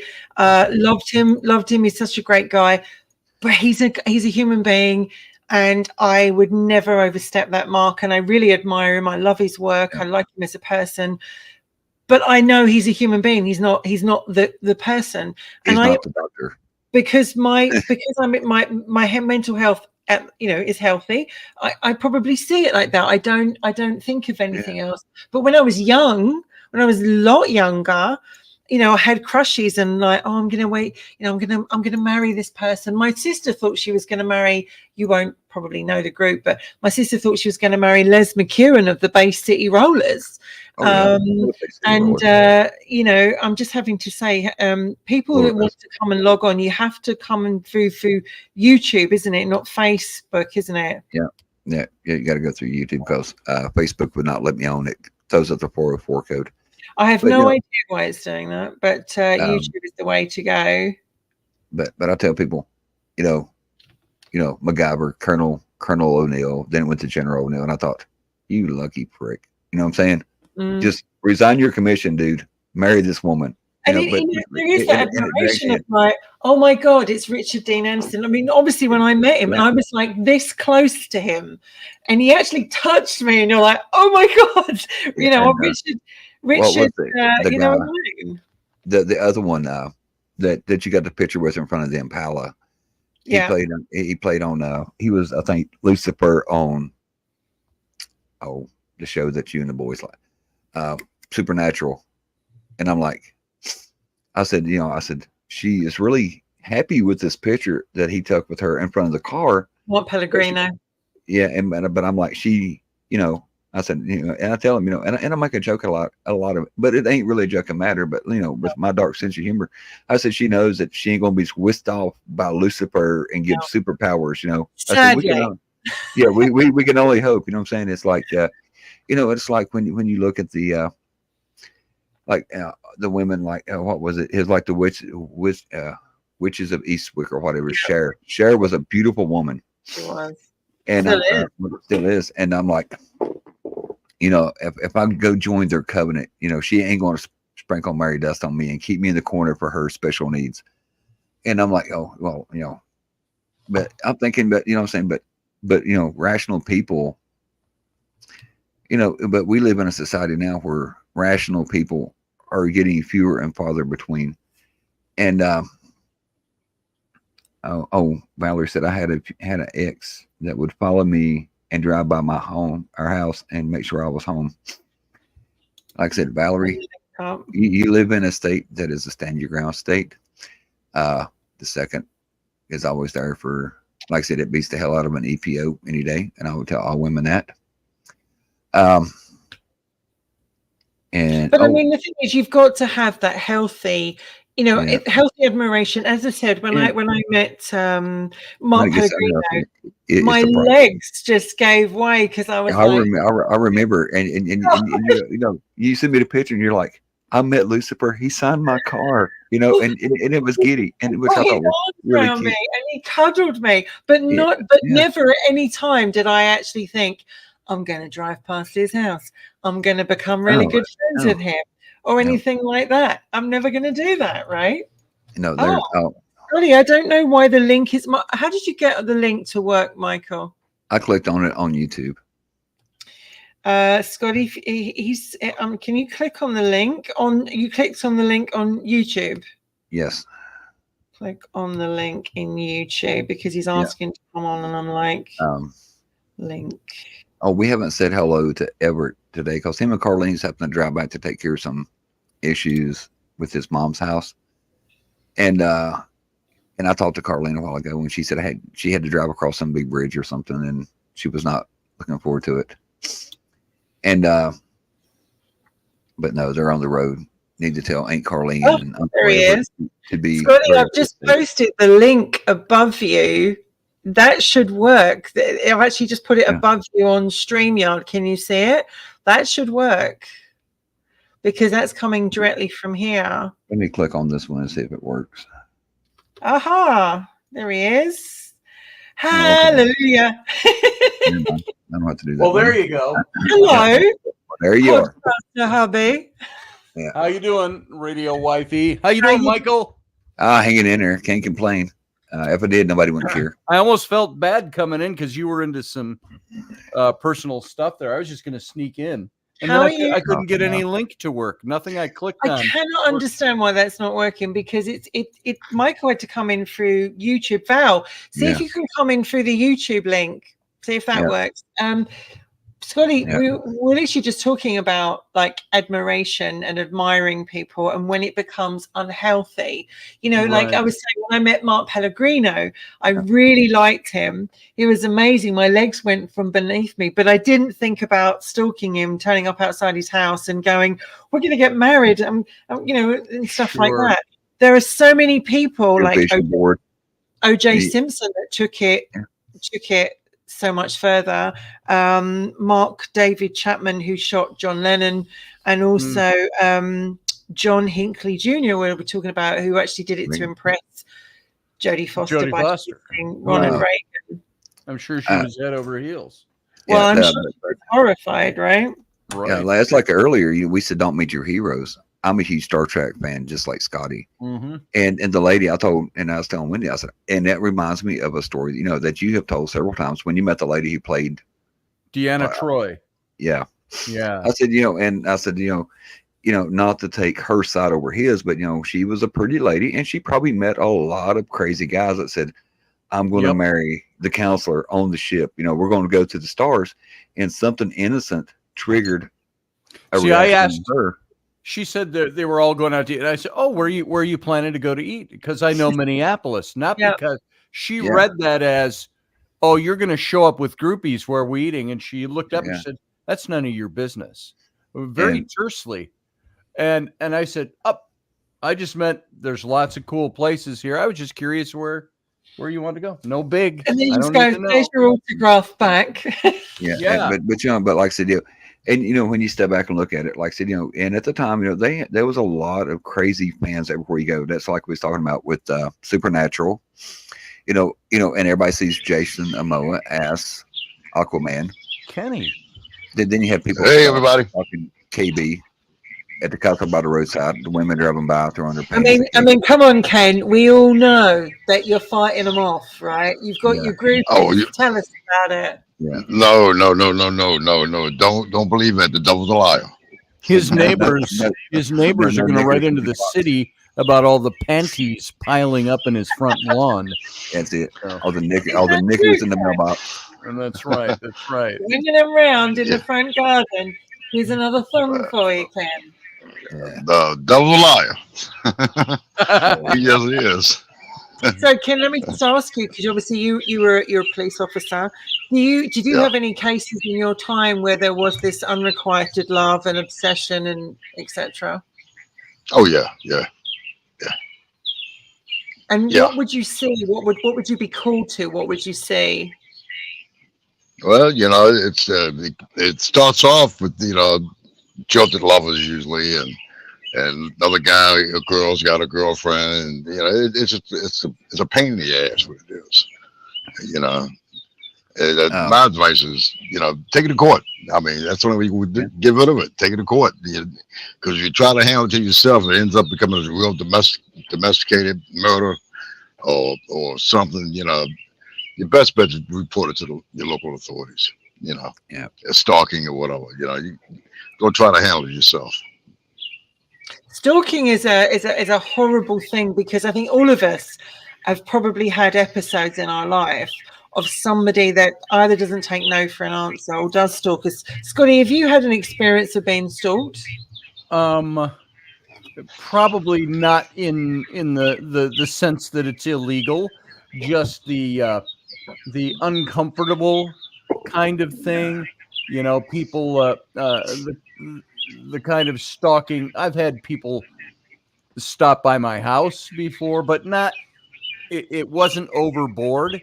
It was like, it's probably not the best thing for you to do. And we're talking a long time ago. Stalking, I think, takes a little different form nowadays, because you can get stalkers from all over the place. And so stalkers on the phone, via internet. Cyber stalking. Yeah. Cyber stalking. That's the word I'm looking for. I've gotten a lot of that. And I'm always nice and polite. There's rarely anybody I've had to be nasty to. I get my stalkers these days are more people who want to disagree with me politically and debate me, and I'm like, okay, thanks, but no, thanks. So no, I'll tell you what, Scotty. If I had a stalker of my age, I'd be flattered. Yeah, that's the thing. You'd be flattered, and I think I'll be flattered. I'm in that position where I'm not out there. I'm not on the market, so to speak. I'm not looking for anything out there. And I think everybody who knows me perceives me as, at least the perception is, I'm a family man. I got a wife at home. I got 3 kids, 3 older kids, and 3 at home. And I think I don't get pursued. So, and I think I've reached that age too, where I'm kind of over the hill for being pursued, unless it's I agree with you. Loretta, shut up, and I didn't ask for your opinion. But I agree with you, Scotty. Who went after the dad?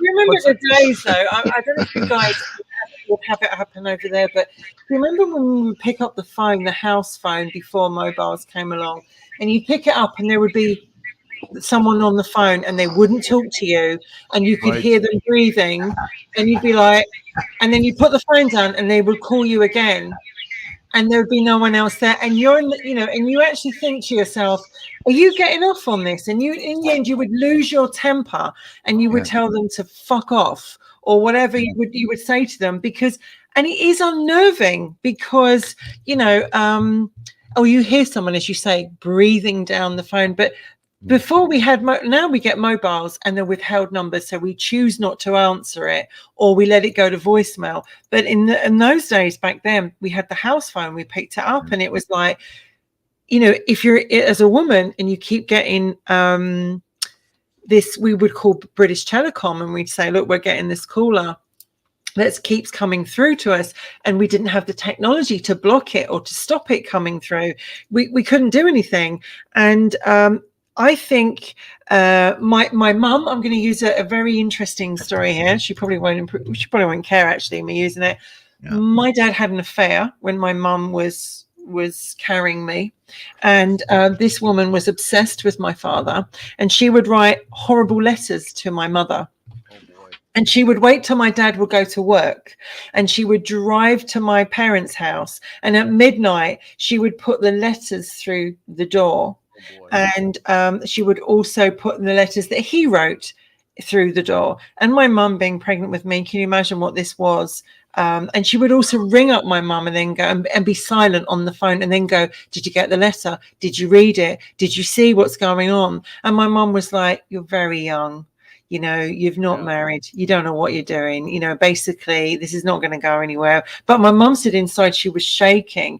And I think what that shows me was the mental health of this person who was completely toxic and very, very unhealthy. The fact that she would do that to a pregnant woman, regardless of the situation. And that's always haunted me, because back then, you didn't have the police support. You didn't have the backup of going to someone and actually, I need help in this. It's like, well, you just have to get on with it. That was the mentality. But nowadays, Scotty, it's very, very different. And, we don't have that situation anymore, do we? Oh, bring your mic, your microphone. Hold on. Oh. Scotty's have technical difficulty. It's the day for it. He got too close breathing into the microphone. Testing. Yeah, I must have. That's better. Can you hear me? I can hear you. You're quiet. But nothing reading on my soundboard. There it goes. Now it's going. Okay. Yeah. Do you remember those days? Nowadays it's not the same anymore. Now that's not, you've got your severe cases. Obviously, if you're a celebrity and somebody's coming to your house, that's talking. What was it? Robert F. Kennedy Jr. Has just today reported that somebody, the same guy twice now, has been come to his house and he's been arrested. He's posing with false identification as FBI or Secret Service or something, and because they haven't given Robert F. Kennedy, they haven't granted him Secret Service because I don't know, they're not a certain percentage of votes or something so far. And so, you get that happening. You hear female stars all the time. Yeah. Wasn't there something with Taylor Swift over the months? Always. Yeah. And always something. Yeah. The Swifties.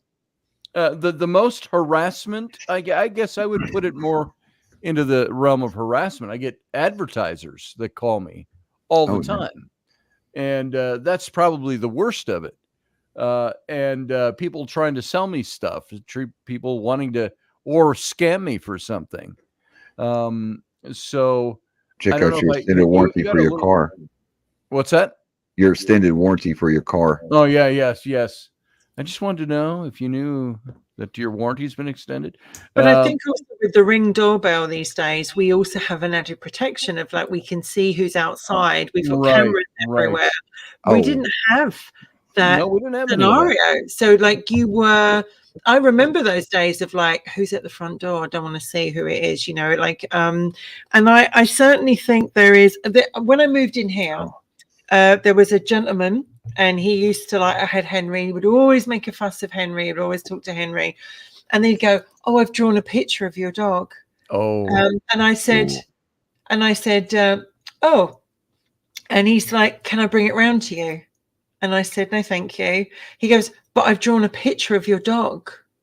And I went, "And?" He goes, "It's beautiful. I really want you to have it." And I said, "Thank you very much, but no." And then he started getting rude. "Why don't you want it?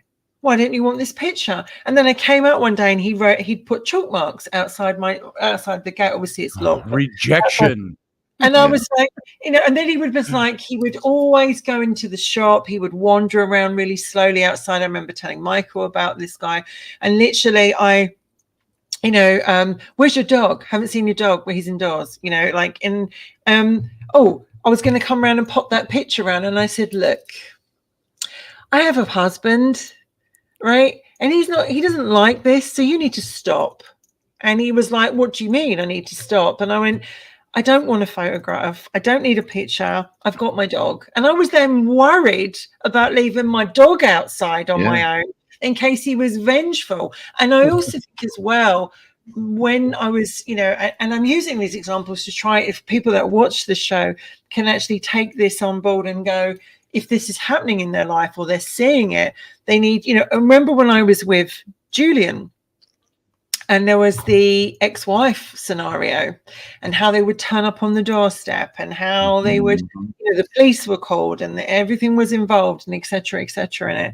And it got to a point where she followed me.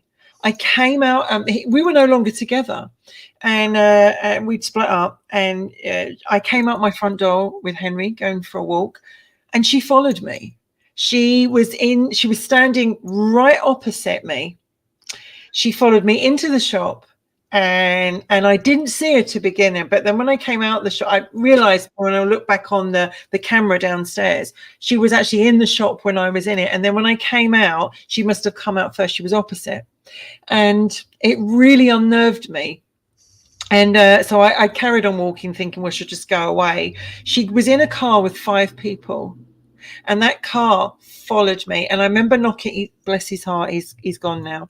My dear friend Justin, I knocked on his door and I was shaking, and I said, "Can you help me?" I said, "She's behind me and there's people in there and I'm on my own." And he said, "Not a problem." And he came out, and I called the police, and the police said, we're coming. And I was shaking, and he walked all the way home, and he saw them slowly following me, and they could have had anything. They could have thrown anything at me.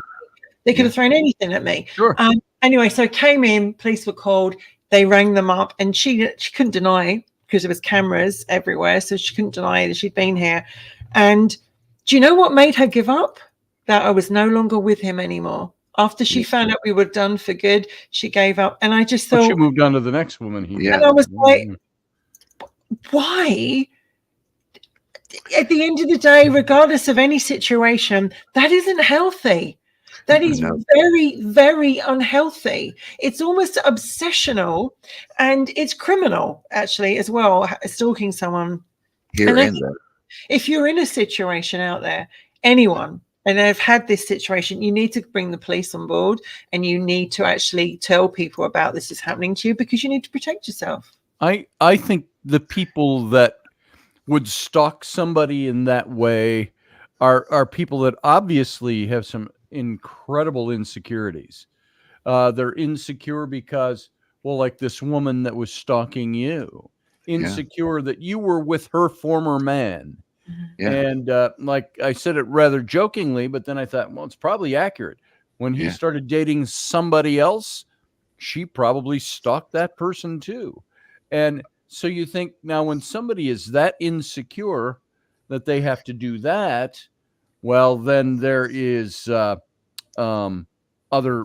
problems that rise up with somebody that's being that. Michael, you just went through all this psychological training. So still going. It's still going.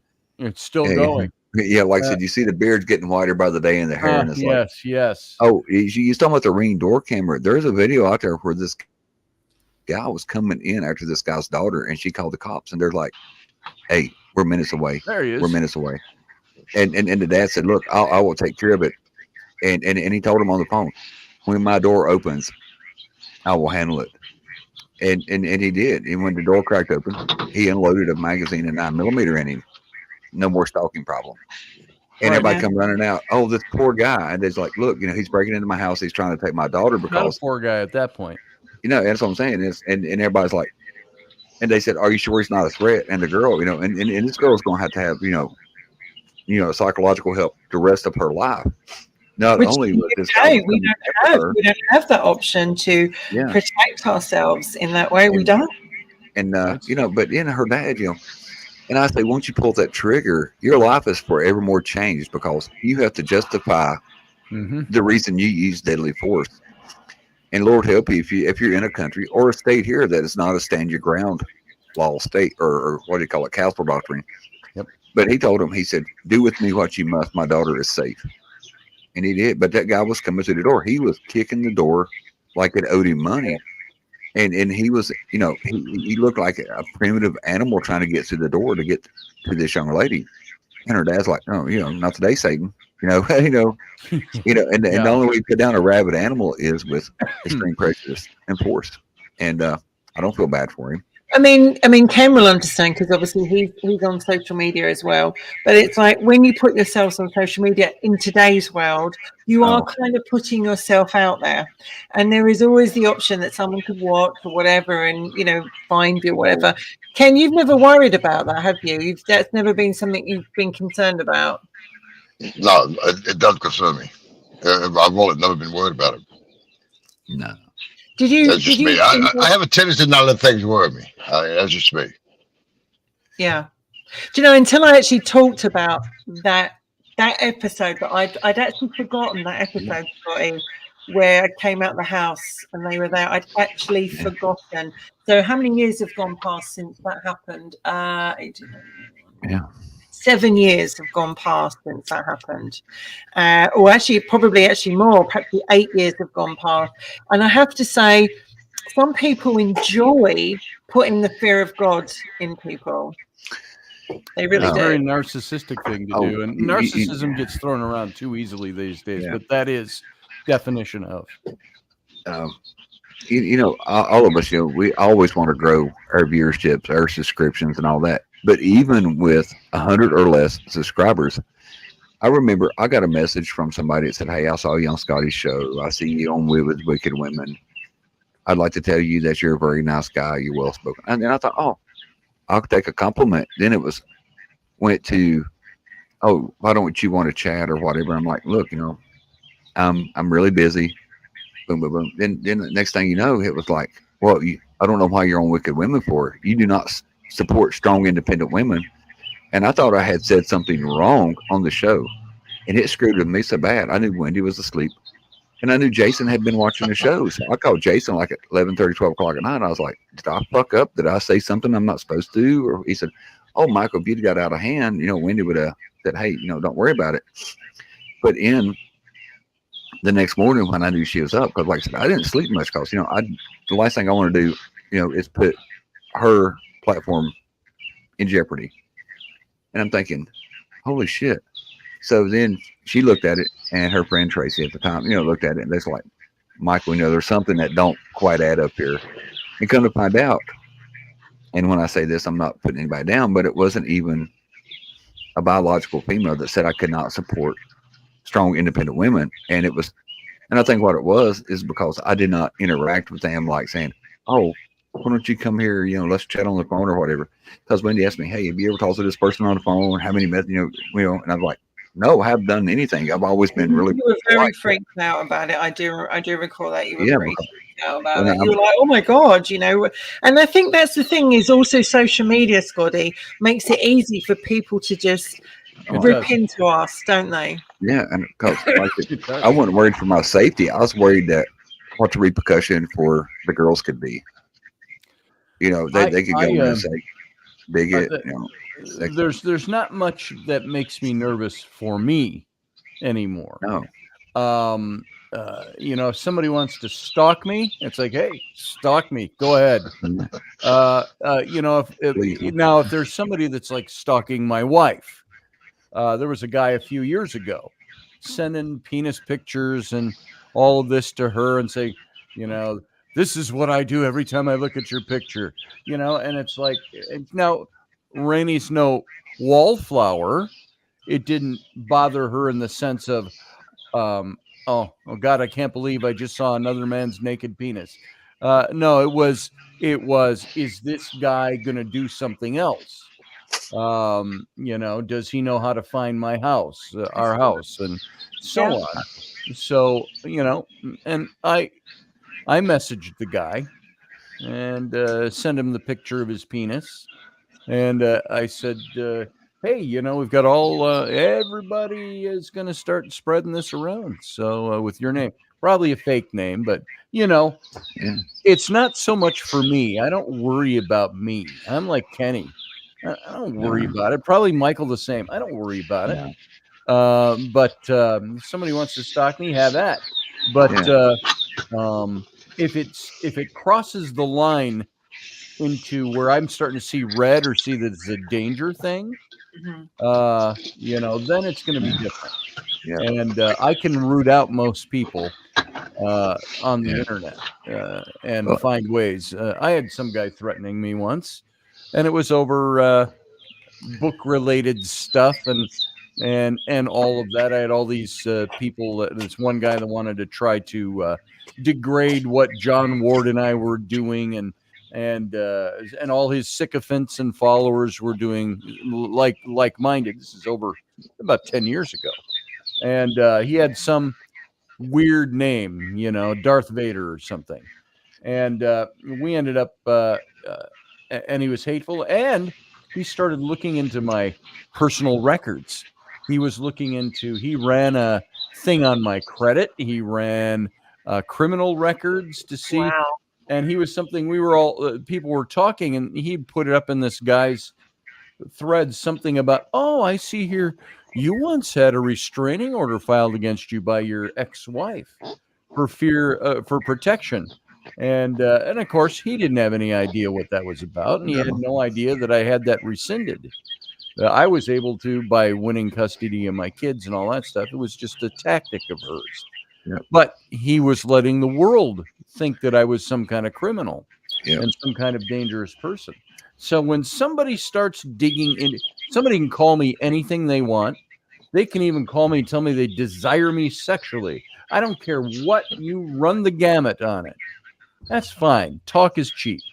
When you start doing things like that, you start looking up or sending me pictures of my house or sending me posting publicly my record, creepy.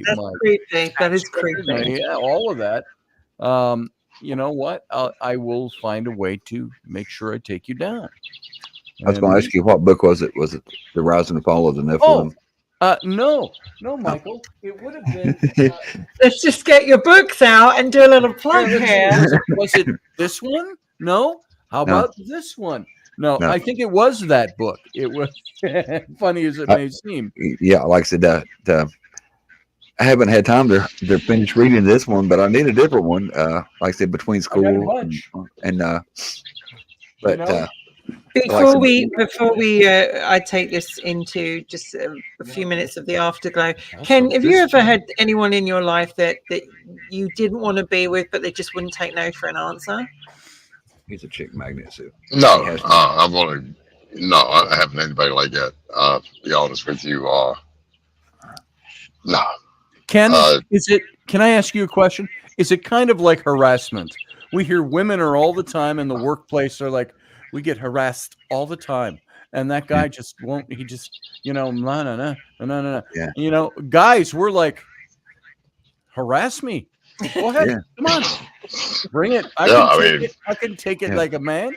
I mean, no, I really haven't. I mean, if it, I can't remember ever. I know that sounds weird, but no.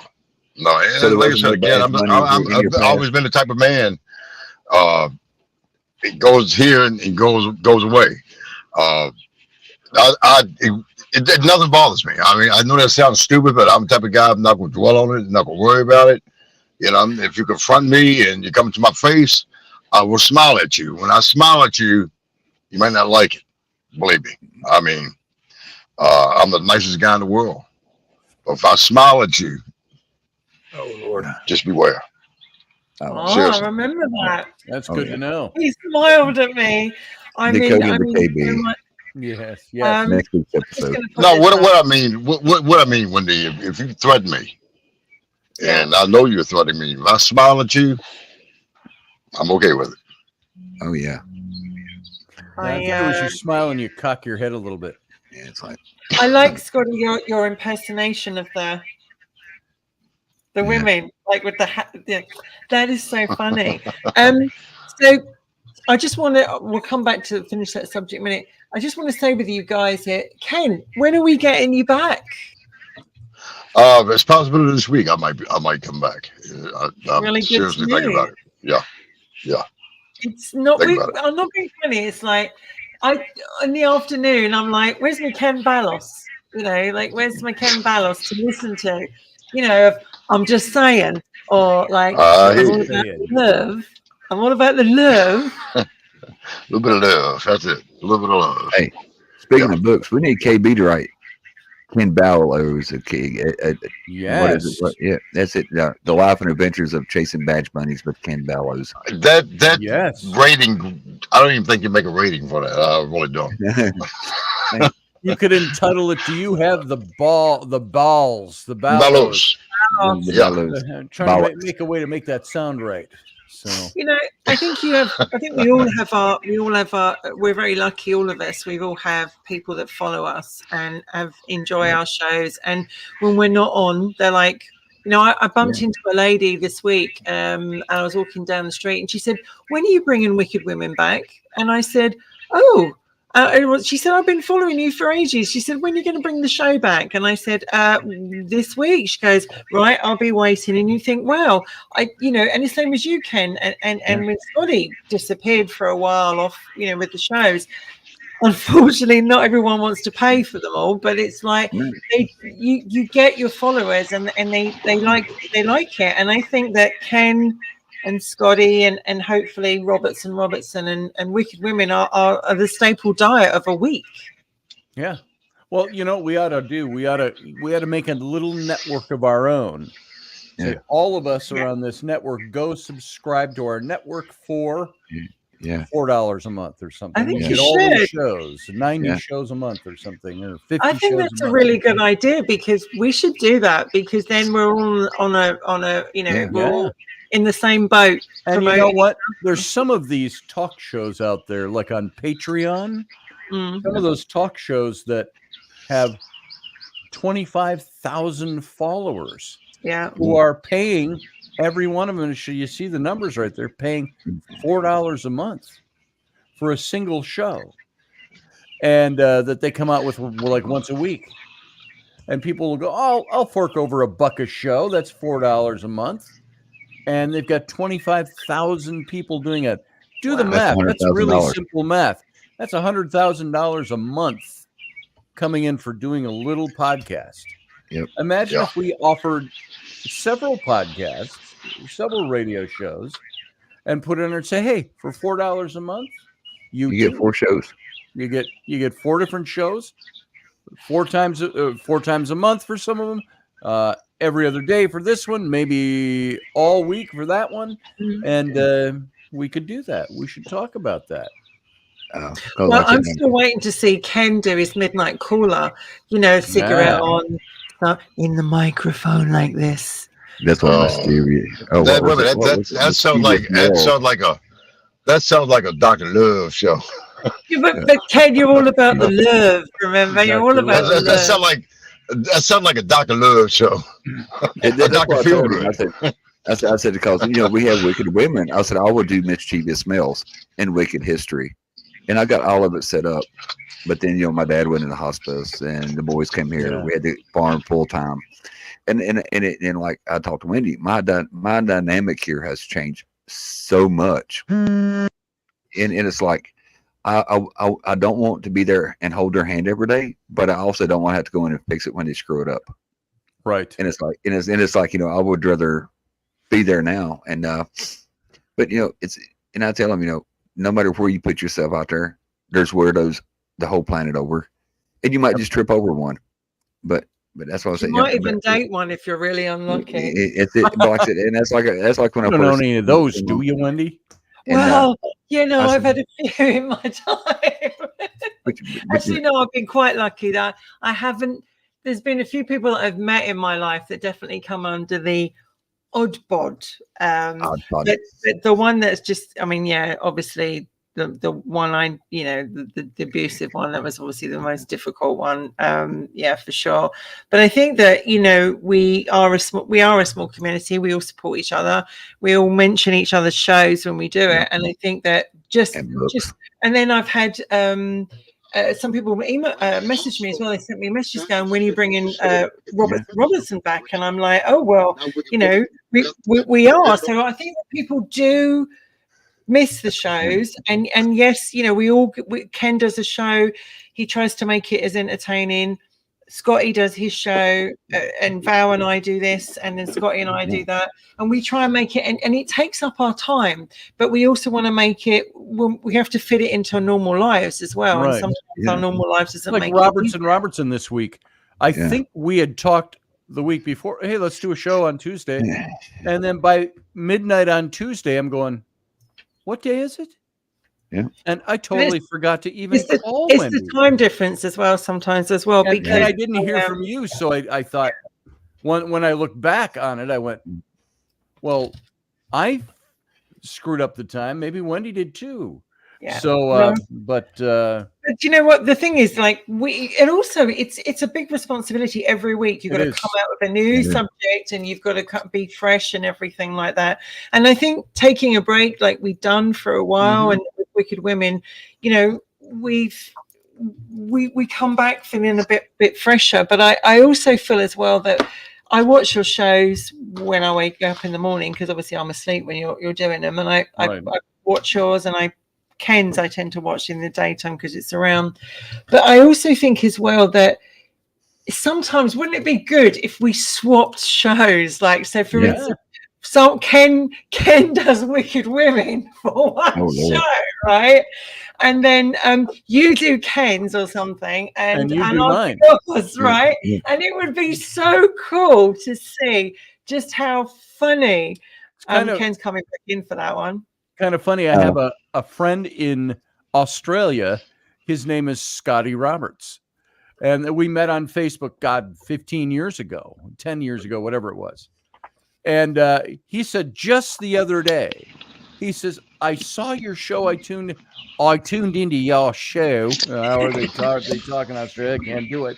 Yeah. And he said, wouldn't it be funny? He said, if one day I showed up instead of you. I said, we should line that up. So I think that would be a fun little gimmick. I think it would be just an oddbod. Like, so let's just say we could pick who does. Ken could do Wicked Women just for the one show, or I could do Ken's or whatever. I think it would be really funny to Or maybe we should just it would be really good to do a special show with all of us involved as well. We Because should. it's Well, Scotty was saying a while ago, 4 shows. With 5th show we could throw in there. Myth, legends, and the paranormal. So you're getting right. extra one more show in there. So you got 5 shows for the price of what you're paying for. You know, Then you got and Mike gets in there and get Mike to do a show. That'd be Dr. Feelgood. We could get Mike Dr. Feelgood do a show. And, you know, we had with Rocky Stucci and John Ward Wicked History. And it was Rocky Stucci that was really behind spearheading it. We had a little network, the IPBN, the Intrepid Broadcasting Network, I think it was. And back in 2013 and 14 and 15. And I just looked back at a list of shows that we had, and we had about 15 shows that would air all week long, and more shows coming in. And I did all the graphics for everything, and we put it up. We got everybody ready. Rocky ran the system, and it worked really well. And now nothing has ever made anybody any money doing it on our own. But here's the thing, too. If you can get a place like a Patreon that will work if you do it right and get it out there right, there's something that people need to know. Like just this last week with Robertson. I totally missed it because my kids were out of school and they were home Monday, and there was some vacation day. I think it was Labor Day week. And it was like, what day is it? This is not Monday. Oh, this is Tuesday, kind of thing. And I missed it. And people might say, well, that just shows how lack of professional you are. And I say, no, you know what that shows? This is not my profession. We do this because we enjoy it. Not that we couldn't do it professionally, but we're all doing other things to make sure we keep the roof over our head and keep the lights on and put food on the table. We have other things that we do. Imagine, if you would, just using that La La Land number. And by the way, there wasn't only one radio show on Patreon I saw doing that. There were many others. So there's 40,000 people charging $2 to $4 to $15 a month. So let's say you actually did that. Imagine if you had 4 or 5 hosts on that network, and we were able to, without any advertising, meaning buying in advertisers, to and now a word from our sponsor. We don't need any of that.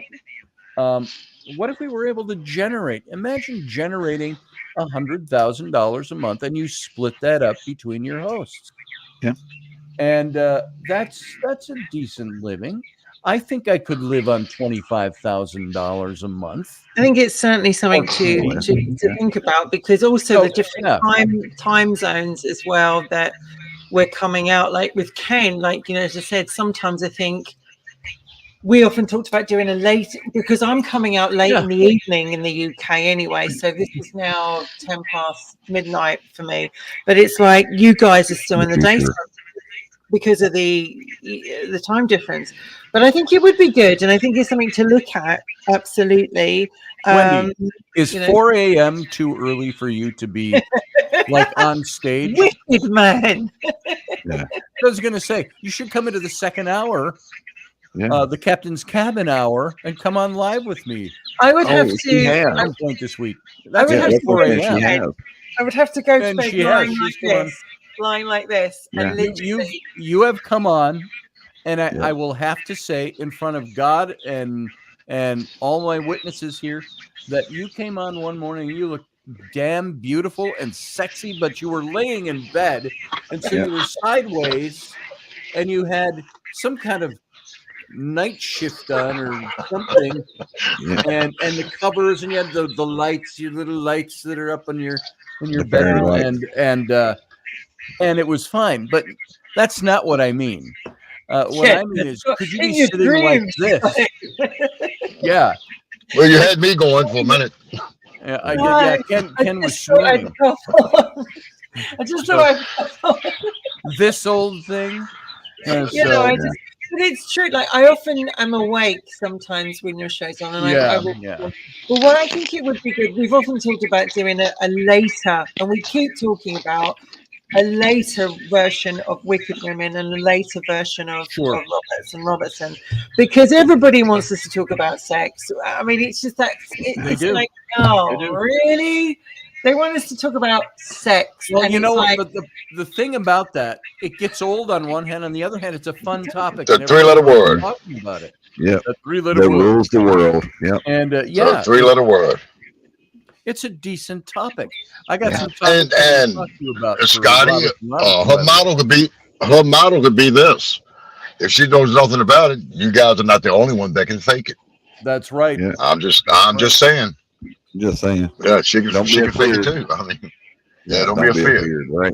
Well, I think that's a good idea that we all sort of swap shows for occasional, because I could just see Ken She's getting into in that here show going, swapping. like Ken's into like, welcome to Wicked Women, and tonight's subject is going to be blah blah blah. And I'm just, I'd love to see how Ken did the whole show just for that one off, And well, I could do it. Believe me, I could do it. Well, Wendy, I just want you to know, if you do my show, I usually do it topless, so you're going to have to fool everybody and just do it topless.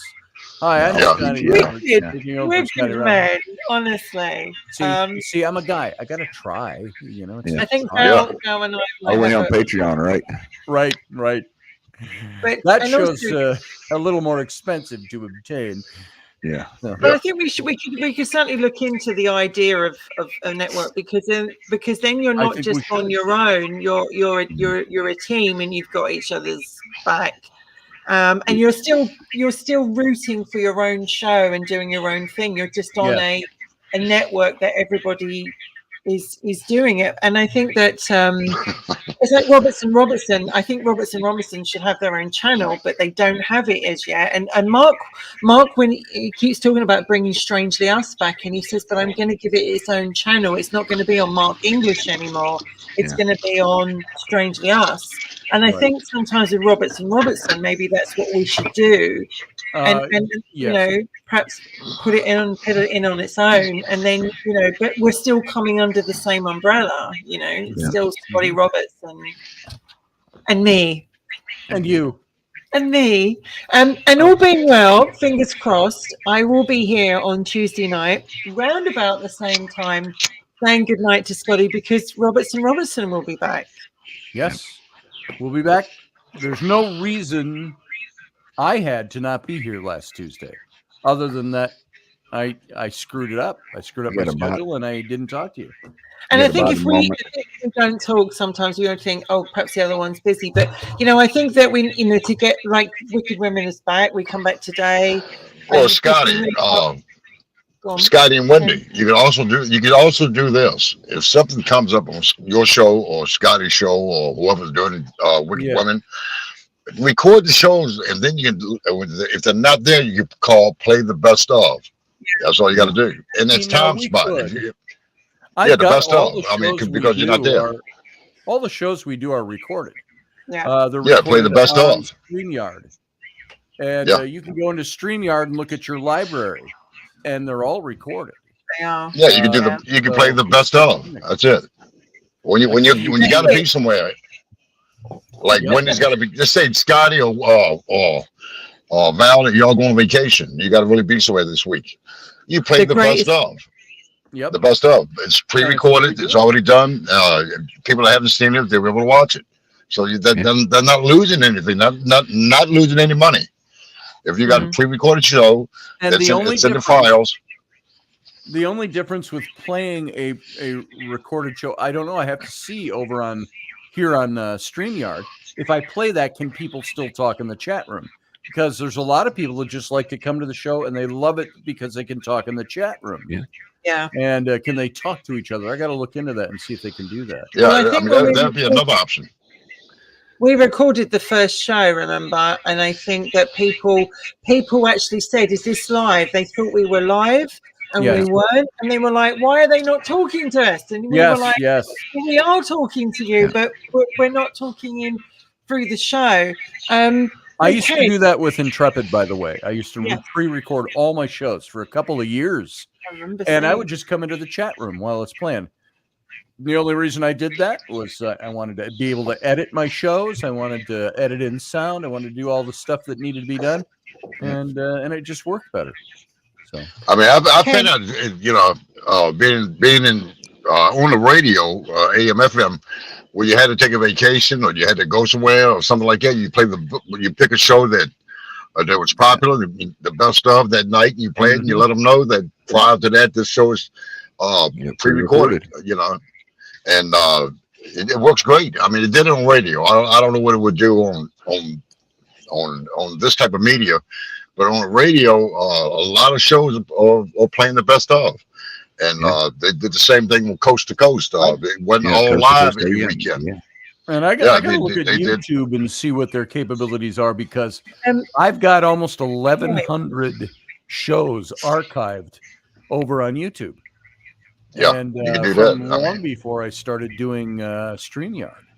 I think also as well, like you know, with the shows, people don't realize, like, and I always say this, when Ken does his, and certainly with Wicked Women and with Robertson and Intrepid, you know, you do put a lot of time into it. I certainly do with this one. You know, there's the promo, there's, you know, uploading everything, and trying to get hold of the girls, going who can do it, who can't do it, what's going on. And sometimes people think it's so easy for someone to come along and just take your place. But actually, it's your baby. You've nursed it. You've brought it up. And you're very cagey, not because you want it to, but it's like, I'm protective of my baby. I'm protective of what I've done. That doesn't mean that you can't shake it up or do things odd and on. But it's like, you know, you are Intrepid, Ken is KB, I am Wicked Women as Val is. And Val is, you know, myth, legend, and paranormal. She'll kill me for that. But literally, we are. And I actually think to, you know, ourselves that, you know, people don't realise that we do put a lot of work and effort, and it's really nice when it's appreciated back. But I think it would be fun just for a get shit and giggles, just for one time only. Anybody could do KB's morning coffee. Anybody can do morning coffee. I mean, not everybody has done it. Wicked Women's done it. We need to get you on StreamYard, Ken. You need to quit fighting the beast. It's easy. StreamYard. It's easy. I'll get with you later. When I've filled in for you, and we did it through StreamYard. Yeah. How cool it is. This show's on StreamYard. How cool it is. Yeah. So easy. Well, like I said, you know, I'll be the first one to tell you, anybody can do morning coffee. I mean, it's a BS show. I mean, anybody can do it. I mean, you know. We had a fashion show on morning coffee. I'm surprised that they still allow us on YouTube after that morning. But at one time, I'll be honest with you, Mike. At one time, I was more off the air, on the air because of Facebook. But it's got to the point where they kind of like, you know, like I said, I'll put it out there. It's all about freedom of speech. It's about your right to say what's on your mind. And as long as you don't threaten, kill, dismember, harm anybody, you got a right to say what you want to say. If it offends you, it too shall pass, and you'll get over it. That's the way I look at it. Yeah, but you know, it has got so bad that I can't get on Ken's show a lot of times. I get on about once every 6 months, and it's not like a trying, you know. And I could not get on Scotty's show today. I tried so hard to get on his show. Oh, my show? Yeah. I never saw you call in, but we had. Facebook wouldn't let me in. I couldn't get into your show through Facebook. I then had to go into. You got to go through StreamYard. You know, I could not. And then Michael said to me, "You have this problem as well today," and I was like, "Wow! Like we're all in the same boat." And Facebook has now told me it's kicked off Val's one. She's got to log in again. If she doesn't log in every 30 days, they kick her off. So I can't. You know, I can't. You've got to log in. Yeah, they got new things now. Now that the elections are coming, I think Facebook these new rules came out the last couple of days. You keep seeing it. You now have to have X number of followers in order to do a show. You have to have X number of hours X number of this, that, and the other thing, and so on, because they just don't want people coming on. And probably my guess is they don't want people coming on just to do political talk and stuff like that. So they're finding ways to prohibit. By the way, the best thing, I know it's not the subject you're talking about here at all, but I saw somebody put up a word meme, a text meme, and I shared it. It said something like, "Dear Facebook, we don't need you to censor us, or not censor us. We don't need you to tell us whether or not I can't remember exactly what it said, but the idea." And they said, "Look, you are a platform. You're not a publisher. No. And if you think you are a publisher, then you should say so. And all kinds of different rules are going to fall into place for you." So here, I just want to find it so I can tell you exactly what this thing said. Just a sentence or two. It says, "Dear Facebook, it's not your job to fact check my posts. You're a platform, not a publisher. Signed, everyone on Facebook." You know, and that is the honest to God truth. But they're trying to do that, and I think this is why they're doing this with the new rules. Well, it's certainly like if you're in Canada right now, if you write something bad on social media, or Canada needs a good hate, they'll come and arrest you. They'll knock on your door and they'll come and arrest you. Like Trudeau has made it so difficult. How did they vote him out? I can't believe that there are people like Trudeau that are in office that the populace doesn't go, "Fuck him," and vote him out. Well, I think Alberta's tried to do that. Alberta's tried to do that very much, but I think Toronto and those areas are still very much pro him. It's like what I like to say, Sadiq Khan, our mayor. After he brought ULEZ in, where you have to pay, if you don't have a car that's compliant, you have to pay £12.50 to come into London, and that's not even the congestion charge on top. And it was such an unpopular decision that a lot of people thought he wouldn't get in as mayor, and even Mark Hamill was out there going, "This was wonderful, guy. You should all vote for him." And I was like, "Hang on a minute. You're talking Luke Skywalker, Mark Hamill, right? You actually live in London, Mark. You are a billionaire, and you do not need to worry about this. This is an English thing." And seriously, he was like, everyone in London should vote for him. And sadly, he did get in again. God knows how. Wow, he got re-voted in. Yeah, some people vote against their best interest at heart. And like I said, we're getting ready to have an election here in 60 some days or less. Well, we've got one before you. Less than 5 months. Yeah, and 4 months. Our election is July. I think it's July the 7th. I think it's July. We've got our election coming up super soon, and it's like, honestly, at the moment, it's anyone's guess. I think we're probably looking at a Labour government. God help us, but we can always hope for a hung jury. But you know what? I had a lady ask me the other day. She said, "You're going to vote for a convicted felon?" I said, "The only reason we don't have 2 convicted felons running is because one, they said it was a senile old man that wasn't fit to stand trial." That's the only reason they didn't prosecute him. Yeah, but he's fit enough to run the country. I mean, he's senile, but he can run the country. Yeah, I get these guys like George Takei, who played Sulu in Star Trek, and he's got his Instagram, and all he does is just throw bloody red meat out to the sharks is all he's doing. And he doesn't say anything after he posts something. He lets everybody fight it out, all his sycophant followers. But he said something about Biden is obviously fit for office, and he's and his State of the Union address back in January, early February, that proved it. And this and that, and how fit he is. And I said, "So George, you're saying that he's then fit to face trial for what the special counsel said he should face trial for, but he's too old and incompetent to stand trial." I said, "You can't have it both ways." No. And they can. The Democrats, the Democrats, they can have it both ways. That's labor here. But have you noticed that using Mark Hamill, he's definitely put this is the guy who played a hero who fought against a tyrannical tyrant, and it's like, in the movie he was, and now Disney's coming out saying you can't have the light side and the dark side anymore. It's going to be called something completely different. And it's sorry, it is the pussifying of Star Wars. Wow. Is going on by the current people in charge of it right now. And they've got Disney just hasn't got hold of Star Wars anymore. They got hold of Doctor Who. Don't get me started on that. And Russell T Davies says, well, I wrote it for a younger audience. And well, yeah, you might do, but the audience is dropping off greatly. And it's so woke. So woke now that it's got to the last 2 seasons or 2 Doctors, I think. Yeah. The current one and the last one are going to be a reason that Doctor Who starts to fall back into obscurity. Because they're not giving the fans what they want. No. They're force feeding them wokeness.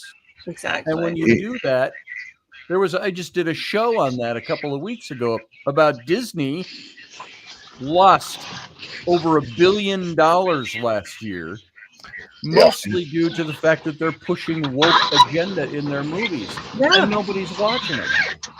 And Disney better get it pretty soon. Yeah, they're going to go bankrupt. Yeah. Well, what's the guy who runs Disney? He's like, oh, this is the path that we started. This is the path. Yeah. He said this. They already had to rewrite Snow White and did the whole Snow White again. And they needed to put a sock in the mouth of the girl that played Snow White. She was out there just political and not political as much as just spewing wokeness and all of this stuff. And it was so distasteful. Whether you agreed with it or not, it was just distasteful. Angry young woman is what she came across as. And this is like, entitled. You're Snow White? Entitled angry young woman. And I think that's happened with Doctor Who, because you've got 2 good actresses. I mean, Jodie Whittaker is a very good actress, terrible writing. Ncuti, who plays the new Doctor, very good actor, but absolutely he's following writing. He's following writing. So at the end of the day, they have to act what's in front of them. But I met Russell T Davies many years ago, and he's a very good writer, and he brought Doctor Who back the first time with Christopher Eccleston and then David Tennant, and it was a massive. It was getting awards. It was getting high ratings. David Tennant got awards. Christopher Eccleston got awards. But most people say love they stopped David watching Tennant as the Doctor. Oh yeah, loved Eccleston as the Doctor. A lot of people say they stopped watching it after Peter Capaldi because it changed it. So I watched it the other day, and they had a drag queen actor on it, and the acting was so bad and so overacted that it made me so sad to see a program that's been going for 60 odd years and has such a massive worldwide following. It was like that was overacted, over dramatized, not needed. It was like, Doctor Who's always been on that boulder of, is it or not? Is he or not? Or is she or not?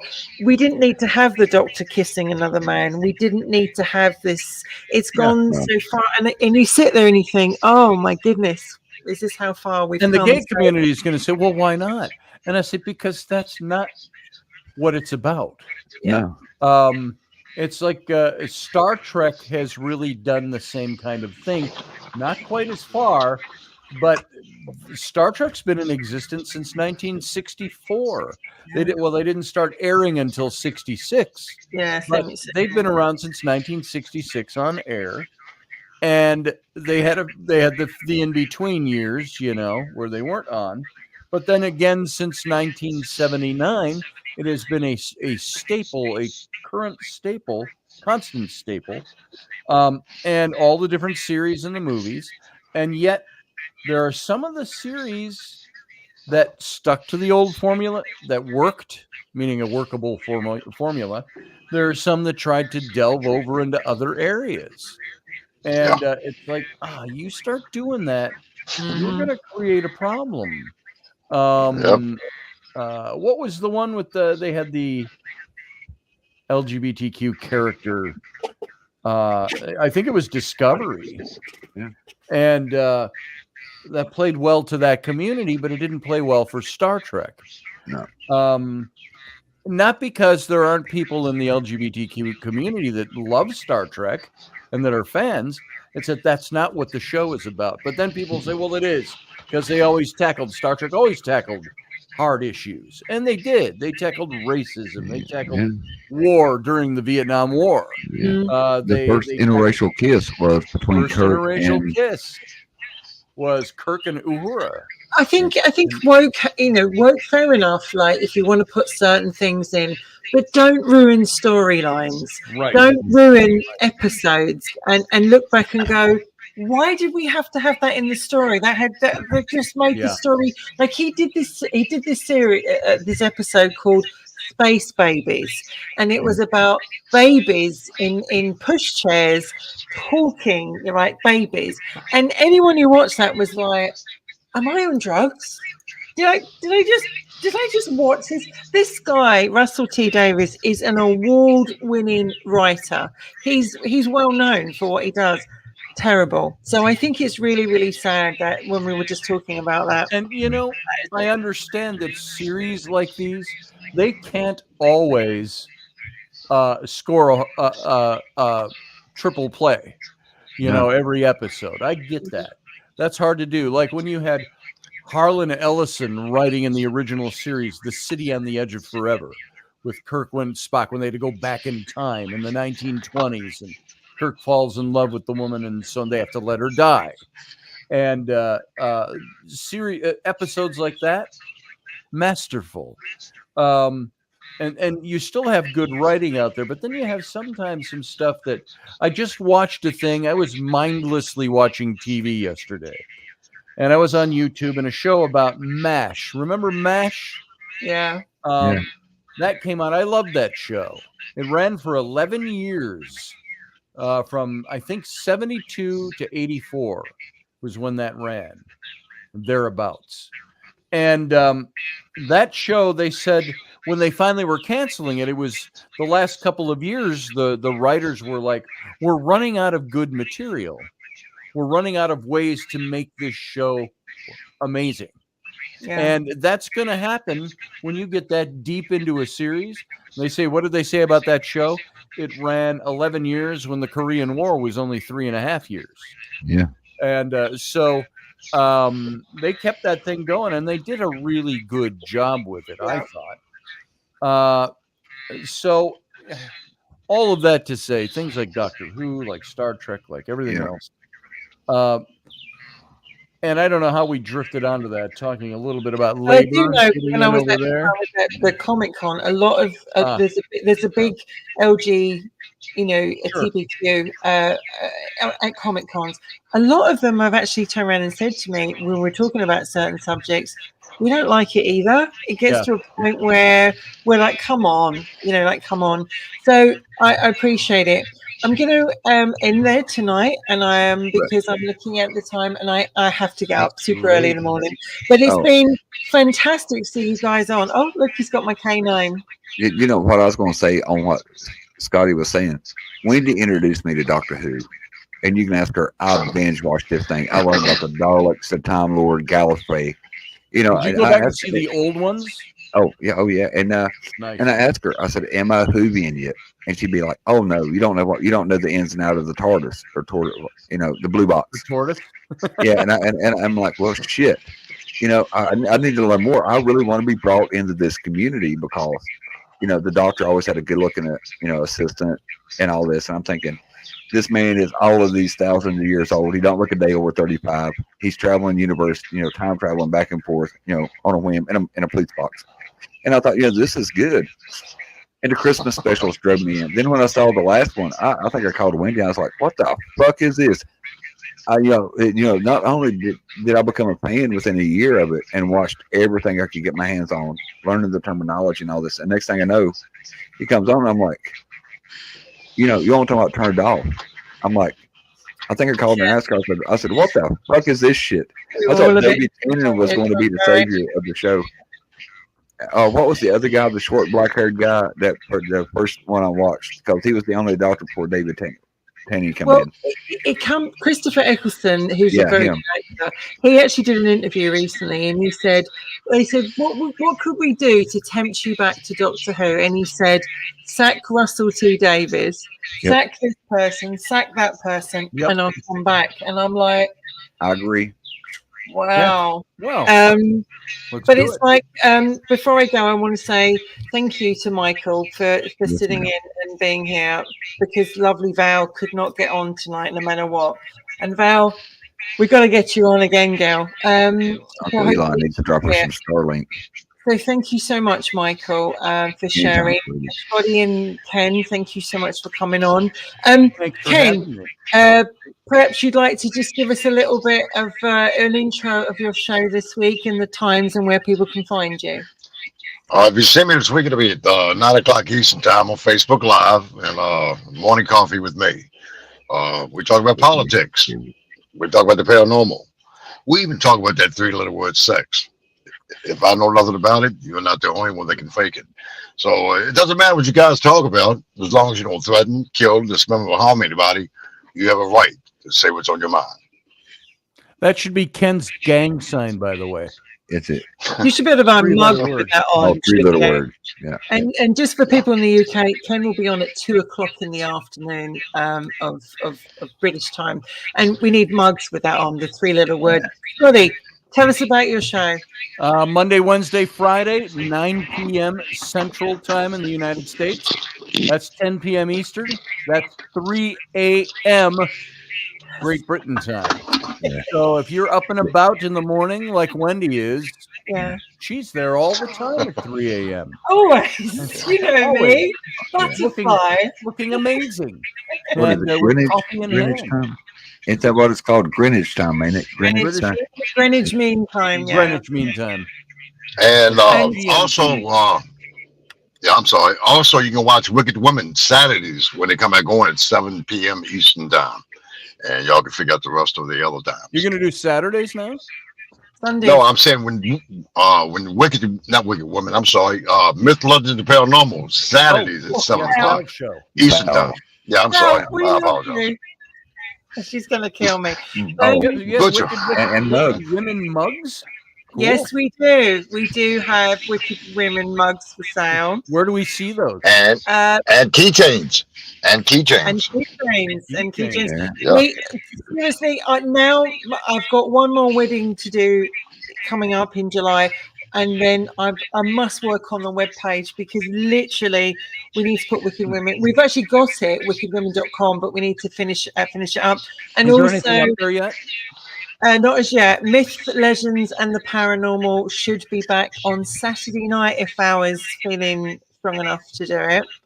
Right on. She says, PM me, Scotty. I'll do it. Merch link in bio. And Robertson will be back, all being well. On Fingers Tuesday. crossed on Tuesday night. So good. 10 o'clock UK and 4 o'clock, I believe, Eastern? Yeah. Is that right? No, it's 5 o'clock. 5 o'clock Eastern. 4 o'clock. Scotty and I will find a very good topic to talk about, I am sure.